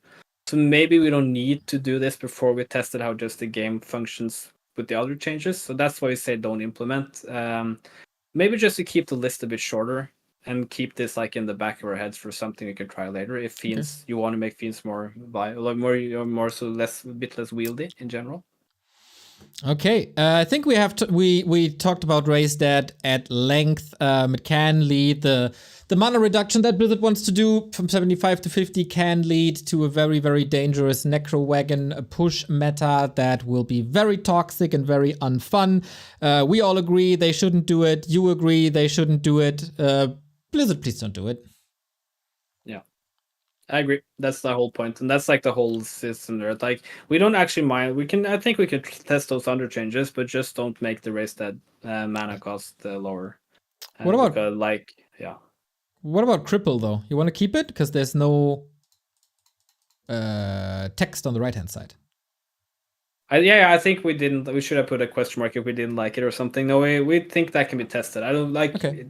That seems to me hard to think that it would be very bad, but I mean, test it. See, you still have to go master, right, to do something there. Yeah. All right. This is a no-brainer. If you change Raise Dead, then do it for both. Yeah. Banshee Anti-Magic Shell was changed last time, where it got dispellable and blocked more magic. You want to revert that, and I think it's necessary. It was worth a test to help humans being able to dispel it. That didn't really work as humans completely moved away from Priest in that matchup, and it led to a super toxic and boring Undead Mirror where we only see destroyers who get stronger when they dispel the anti-magic shell, and then we see even more destroyers. It is so boring, so stale, and that experiment didn't work. I appreciate that they tried, but just revert the old anti-magic shell. It's a bit weird. We revert, and we also suggest to make it then block slightly less magic damage, because I mean it used to be super powerful as another spellbow ability. It needs to be said, right? It was a 300, magic damage like removal. So spells kind of became a non-thing. You have to like go through several spells before you did anything against banshees. So IRD is the change was, I think, meant as a nerf. However, in a lot of use cases, it's a huge buff. Actually, in most cases, it's a huge buff. Because as long as human, for instance, doesn't have priests, they now just tank a lot more magic damage. Griffins are like completely impossible. Not completely impossible. It makes them a lot weaker. Same as with all other damage. But now if you have Dispel, it just becomes... If you have enough Dispel, it becomes a non-factor. It becomes very wonky, the whole thing. Magic Shell might like be an ability that could use like some sort of a bit more rework, because it is very binary just by default. But I just like the whole destroyer meta in Undead Mirror. It's not a good thing. So that's why we think like this is not good. We also don't think Magic Shell should actually, when you don't have access to the spell, should tank even more magic damage than before. It's extremely punishing if you don't have the spell. Alrighty. Shall we show the people how you want to improve the visibility for Banshee Possession? Yeah, I mean, so the reasoning here is, I guess, obvious, but it's now currently Possession. It's very hard to know like which units to target which unit, and how. And this can also help with like knowing which unit got targeted first, so it can give you like some clues on what you should prioritize. Now you kind of have to just staff the knight you think got first. It's kind of hard to know anything. This will give more room for counter micro. It's still a thing that Undead goes mass banshees against human in the late game, like pure banshee compositions. Mainly because possession is so strong against knights. We did something with knights. Maybe we can now like make banshees at least possession weaker in itself, but make it so it's more easy to do some counter micro against it with visibility. All right, the map makers went to work and implemented this. Once again, we prepared this. Let's see how this looks now.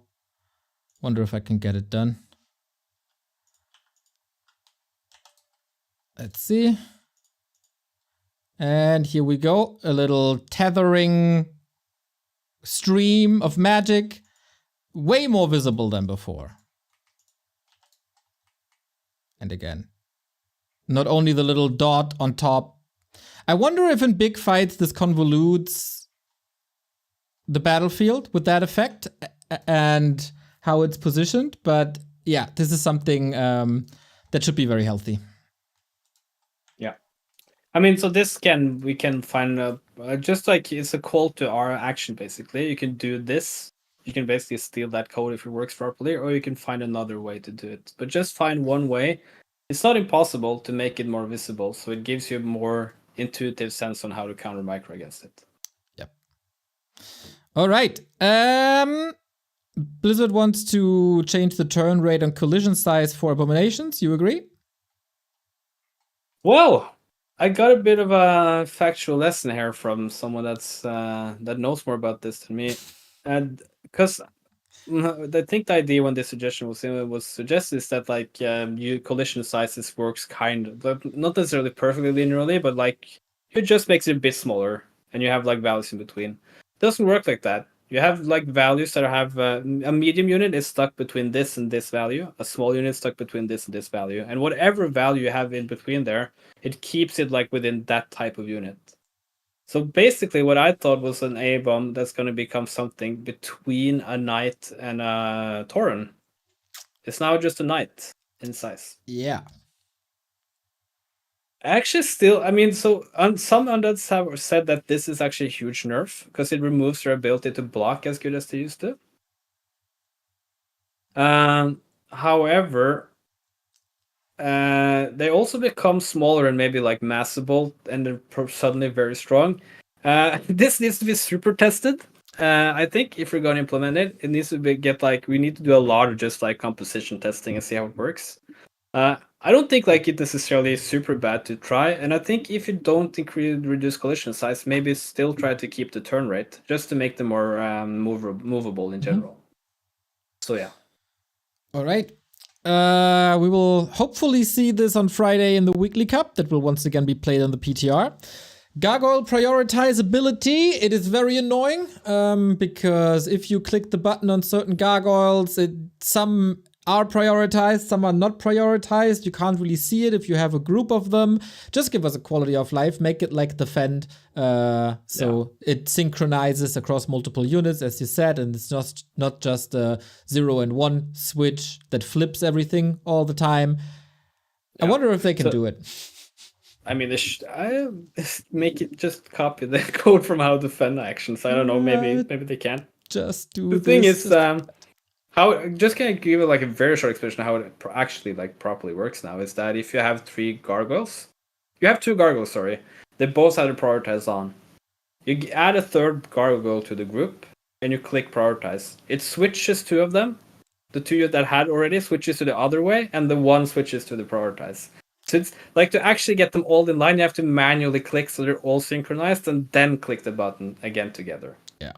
I guess how most people do it is they use stone form, so it resets on all of them and then select if they want prioritize or not. It's really clunky. Yep. All right. A lot of people are crying for a worm buff or make worms more accessible. And you do that by shaving off 25 gold from the boneyard in 5 seconds from worm build time. Yeah, so this is not substantial, I would say, small buff to frost worms in general. They kind of fall out of usage in most cases, more or less every case. So this is an idea to give them a bit more viable way to get into the game. Yeah, I don't think like it's much. The general feedback was that this was okay. Like I would say a lot of people didn't have strong opinions, but most people thought it was an okay change. I think it's still rather boring, but I mean, we said this before. Conservative patch notes here. If we can experiment and get the green light to experiment, there's certainly something we find that helps them. Last point on the very long list. Make first corpse spawn 5 seconds after graveyard completion. So one like true Remo patch note, no? Like that's survival this way. I think so. So now it takes, is it 15 or even longer? I can't actually remember in my head. Seconds when you build a graveyard before the first corpse spawn. This would just help with builds, maybe especially fiend builds, but in general, so you can use the rod faster just makes it streamline better with buildings instead of having to like accidentally camp outside of graveyard for eternity. So yeah. All right, we're done. 2 hours, 30 minutes. That's the patch. Did we accomplish all our goals? I think people say no. I think that's like okay. That's perfectly okay. This is not. I have to reiterate. This is like based on a lot of feedback, and people disagree with each other there. This is not meant to be perfect, but it's meant as a framework on how you can approach stuff. Try to like make suggestions towards a goal, get feedback, and also be open that no new feedback that comes after that might like be terrible. Or not be the feedback can be terrible. Feedback, people cannot like your suggestions. The feedback can also be terrible. Let's just say it like that. But, yeah. So I think we I feel like we have like this given our best. There's a lot of stuff we already know that like we're unsure about. Maybe stuff that we haven't targeted properly, etc. So yeah, that's like we have to be humble here as well. We're not thinking this is like a perfect solution to anything. Well, I named the stream Blizzard, this is how you do a patch. So you better be perfect with what you do here. Put my name on the line. Okay, sorry, it's perfect. It's perfect. Okay. So let's take a look at the goals and how this is accomplished. Make humans slightly less susceptible to early game and mid game harass from Night Elf, and slightly tune down the power of certain elements of Night Elf late game army versus human specifically, without weakening Elf substantially in other matchups. So again, Arcane Tower, Militia will definitely help with that. Also a bit with the Archmage HP. Plus on the other side, Night Elves get their Immolation nerfed a bit, and the Mana Flare max damage reduced. So this is all working towards this goal. Tune down the tier 3 power spike of human to compensate for a slightly more streamlined and easy early game, especially against undead. That is first and foremost addressed by removing Sundering Blades, and to a degree weakening the Arcane Tower in its effect, and of course say no to the Mountain King and Paladin buffs. Yep. On the undead side, there is a little bit of suffering with the Nova being weaker, with the Narrow being weaker, with Frenzy being weaker. I wonder if that really fixes the problem. That is true, and that's like one of the things we've struggled with. I already like said disclaimer that it's kind of hard to translate human or undead because it's so lopsided. At least the stats we show in one matchup, and not that lopsided in other matchups. But yeah, I mean it's a thing. I can say like other things we thought about. Like that's okay. We don't say the thing specifically. We can say the areas we also thought about. And that's maybe you could look at how items set tier 3 for human work, either work and how much it costs, etc., to again further reduce that power spike. What you mean is Staff and Orb, especially. Staff and Orb is like the obvious ones, yeah. I can't think of anything else. You can maybe, that's a suggestion someone sent like by the pro players. I'm not sure, like this is pretty hard for me to think of, but maybe increase the Pit or Rain of Fire range again. To that push with the Rain of Fire against the towers is more viable. So one-based pushes are a bit more realistic. Currently, they feel often very weak. That's like a couple of things. There's probably a lot more you can target that we haven't thought about. But we can be open that the human versus undead and undead versus night elf in tandem, also against orc, is a bit hard of a tangle to fix properly. It also is the difficult, of course, that even though Happy had a hard fought series against 42 in the cup, his latter performances would suggest that he's very strongly overperforming against human, which can mean something or mean nothing. Increasing the overall potency of Orc very slightly, mostly targeted towards early game harassment versus human. They get more HP on the Headhunter. They get cheaper upgrades for later. So that is the harass potential. This is the slight increase in power levels. Defend is weaker. That also helps them while not making anything OP because of Militia and Arcane Tower. And also the Ghoul Frenzy is nerfed, which definitely helps them as well. I think this has been accomplished. Yeah, I think so too. At least try. We can to start here, right? I think this is a good starting point. Same goes for the strategic variety. If the headhunters are back on the menu, that opens up the door far and wide. Hopefully, the walker changes are then not leading to a stale Raider Walker meta. Night of Undead, addressing it by tuning it down the power of Ghoul Frenzy and Undead slow effects. I think this is clear. Frenzy nerfed, Nerub Tower nerfed. Also Demon Hunter nerfed to help in that regard a little bit. Warden buffed on the other side. And Talon Mark of the Claw will definitely address this as well. So I think the one thing that I would guess I can just say that immediately. The one thing Night of players might immediately say is two things. Is there like how does this actually affect Expo and the Tower Rush? And I think a lot of Night Elves want like some changes to Sacrificial Skull. I think that's the question if you want to make Undead Expos like completely unviable as a concept at all, or you want to make it costly to do so and have it has counterplay. It's like. Because I think if you only have one sack skull, for instance, like some people have suggested, it makes every attempt at Expo just completely null and void usually because of Wisp Dispel. That might be a good solution. I think it might be a bit too it limits the play style of Undead even more. But I do also think like we need to make Undead Expo against Night Elf costly. So this is the attempt we're trying to do. Like we're trying to make it more costly. By changing the Nerub and slow effects and ghouls, of course, in power. The other thing I can just immediately say, I think, for that matchup is Gargs. I think Garg power is mostly related to Expos. Mm-hmm. So if Expos are a bit weaker, maybe everything solves a bit of itself. My personal interpretation is that one base Gargoyles are not very powerful anymore. Yeah, but I'd agree. Yeah. So yeah, we know about these things. You say like we know that this is a concern, but also keep in mind I've seen undeads in chat already being quite non-happy, somewhat ironically. So no idea what you're talking about. Need to keep this in mind. Rework Banshees is obviously the anti-magic shell being non-dispellable but weaker, and also destroyers can't dispel that. That is nice. Careful with not over-nerfing undead. We will see if that was addressed or not. Item drop table. Man, this is so long ago. The item drop table was addressed with less rings, a different circlet that we showed before, more powerful claws, which I'm on the end of the crystal ball gone. So yeah, that is definitely a better drop table than we have now. Streamlining builds and quality of life we've also seen.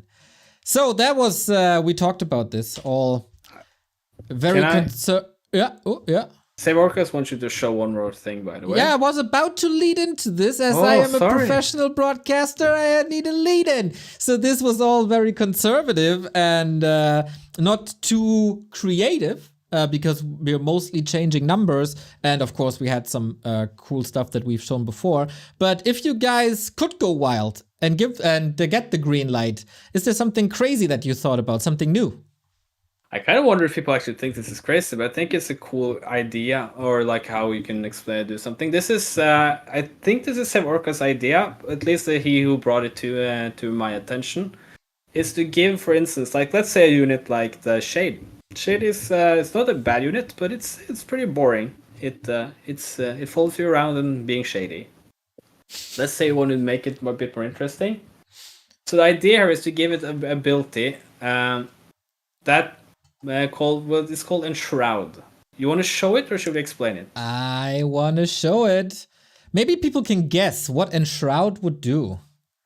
Guess the name gives it away a little bit, but I prepared this. We got a Shade, and if you're an undead player, you know this icon is new. Enshroud makes the unit invisible, but destroys the caster's body. If the unit attacks, uses an ability, or casts a spell, it will become visible. Lasts for 2 minutes.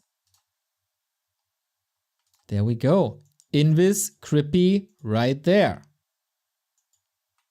That would be a new tool with an existing ability, I guess? Or is that created? I'm not too sure what the Mad Makers did.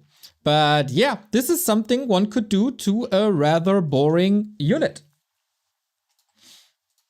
Yeah. And I mean, this is like a thing that people probably either find cool or very boring or none between. But I mean, this is like stuff. It's a lot. I guess the main point, even more than the build itself, is to show that there's a lot of stuff that is actually pretty easily codable and probably easy to do. So good or creative ideas for stuff is also like a good thing. But I guess like the overall approach also like in this patch is that we kind of need to keep those two things maybe a bit separate in how we think, right? So the crazy cool ideas probably needs even more testing and like, but then you can also be a lot more creative. So yeah. All right. That was the one thing we could show off. That was the one thing. Wonderful. You guys put a lot of work into this, and it's very reasonable and it's very well thought out. It was cool being, to a degree, part of the progress of this, and it's very cool that, once again, this is not coming from two people alone. There were people involved like Grubby, like Starbuck, like Rezamoon, Scars, Side, Pato, Lawliot, Dice, and many more. Plus, of course, people from the map-making community as well. Safe Orcas first and foremost, Knecht, Rhythm, and probably a lot of other people. So this is basically a council that was created over weeks. This is not something that was quick fired from last week to today, but that is a week and month progress. And I hope people were listening and watching. The doc is available in the chat, !grid at the moment. And we will probably post it in the video description and put it on the socials as well. Will you put it on Reddit, Dondo? Yeah, I mean, we should, right? I mean, this is kind of weird. Like a 3-hour cast, be like, well, Reddit, don't think about this. No, we should. We can see who between me and Workers puts it out. But yeah, we'll put it on Reddit. Safe Orcas, do you want to join real quick if we in case we forgot anything, or do you want to add something? Oh, did you message us already? Ah, yeah, there we go. I did show the circlet already. You probably were late. I'm good? All right, then we did it, Dondo. We did it. Yeah. Community, give us feedback. Do you like this? Do you hate this? Do you think we did better than Blizzard? Do you think we should never do this again? Do you think this guy should be in charge of balance from here on out? Alongside, no. say, yeah, I can mute you at any given time. No, you don't have a choice here. I really like this. As I said, it is super easy to just consume content and bitch about it, like certain people do that are here in the chat. It's a different thing to come up with something yourself and put it out there so other people can read it, can feedback it, can criticize it. It's a lot braver than the other options. So I appreciate everyone who puts their feedback out, who puts their suggestions out, and we'll see how it goes. I'm also very happy that I'm now done with this topic till the next PTR. Yeah, I will. I mean, if you have feedback you want to like send personal stuff, so like, or you want to structure something, that's just fine. Send DMs and stuff. That's totally fine. But I have to say, I'm also going to take a bit of a break from being visible in this discussion. Oh boy! All right, then we. I let you go now, Dondo. We'll find you probably in the gym community. Oh yeah, I'm there, or I'm otherwhere. I'm all in I'm watching these games, and now you know who I am. You can criticize me how much you want. That's perfectly fine.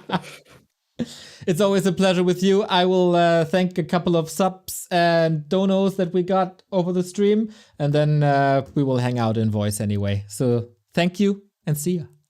Thank you. Bye, guys. Good guy, Dondo.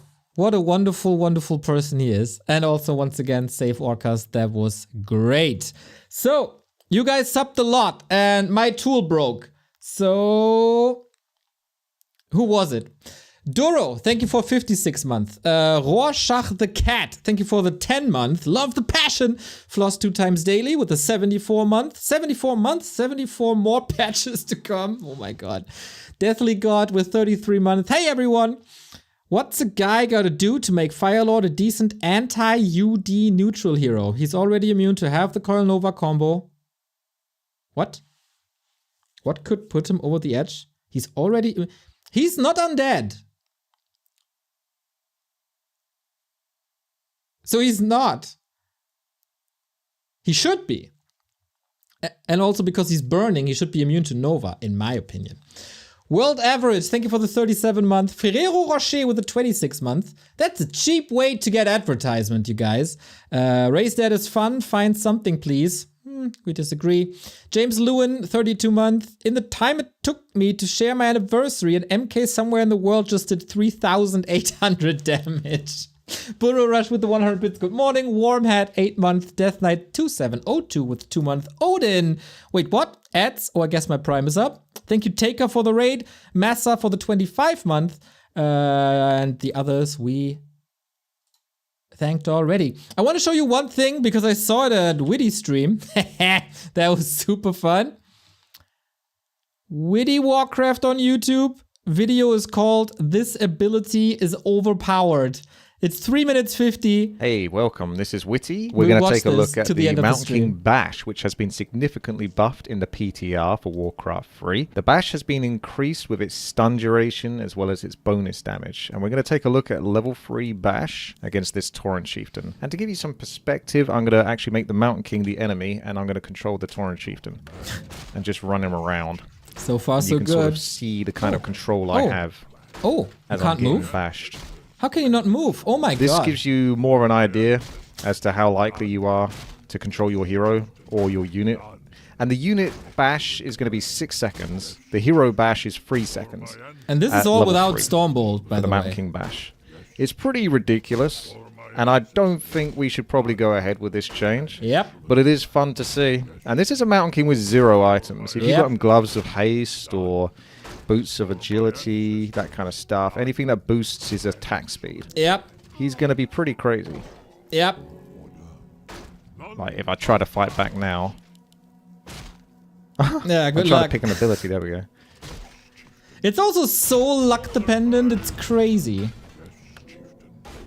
You'll see that in a bit.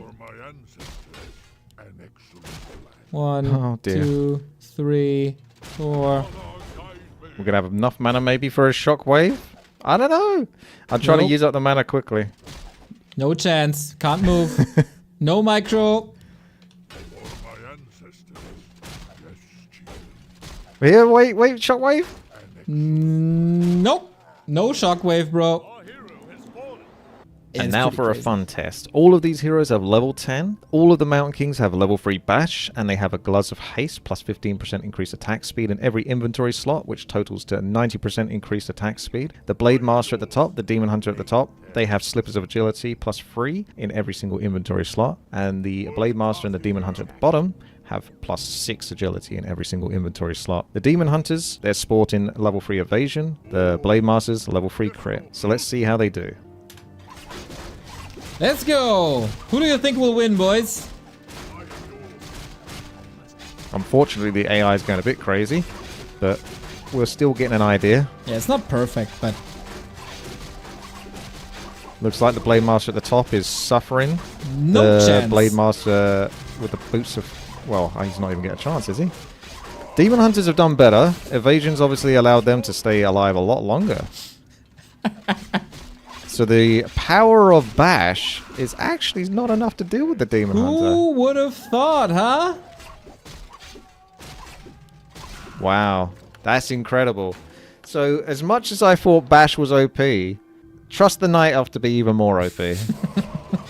As much as I meme about Night Elf being OP, there's another test. I'm not going to have RNG just determined by one test. There However, we go. the level 10 Night Elf Demon Hunter does still survive here down there.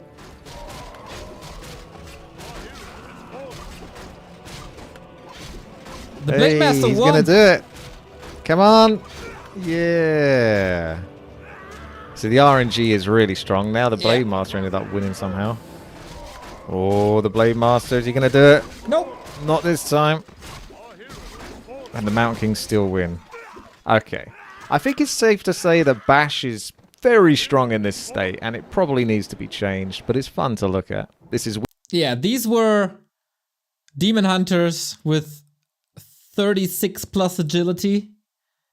just to mention that, and just attack speed with diminishing returns on the Mountain King. But yeah, Witty, great. Thank you for doing this video. Super awesome, easy to digest, love it. Subscribe to this guy, Witty Warcraft, on YouTube and on Twitter, of course. So that's it for me today. These guys will post the patch notes. I will post them on our socials as well. And then we're back with some esports tomorrow at 3 p.m. It's time for China versus Europe, I think. China versus Europe versus Korea. We have the China versus Europe match today. Indeed, Korea versus Europe on Saturday. And the Weekly Cup on PTR. And in case you haven't seen this yet earlier today, our friend Norwegian Whale is sponsoring something very, very nice on Saturday. Boom. Norwegian Whale show match, $1,500 at 1 p.m. on Saturday. Happy versus Lin, full out best of 7. Concealed Hill, Lost Temple, Northern Isles, Shattered Exile, Springtime, Twisted, and Turtle Rock. And then on top, China versus Korea versus Europe as well. I'm gonna chill now and get some food and hop onto the gym Discord to see how people shit on us for this patch. Thanks for tuning in, everybody. Shows that you all care and trust us to a degree, or just want to meme on us. I'm very excited how this will gonna go. Take care. Walk ahead.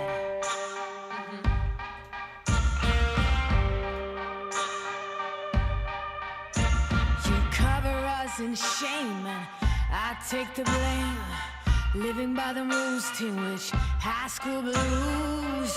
Walk ahead.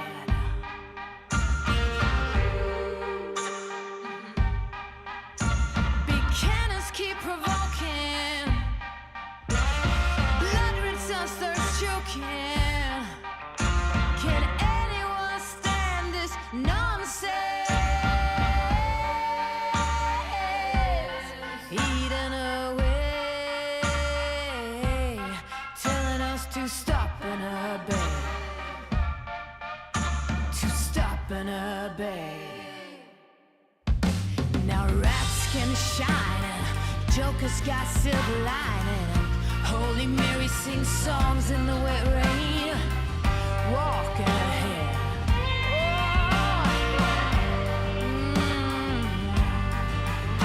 Now every new day's a new fire. Arm to my teeth, call me a liar.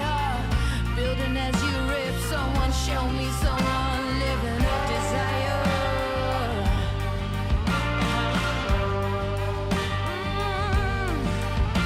Big cannons keep provoking. Blood results thirst choking. Can anyone stand this nonsense? Yeah, we gotta raid some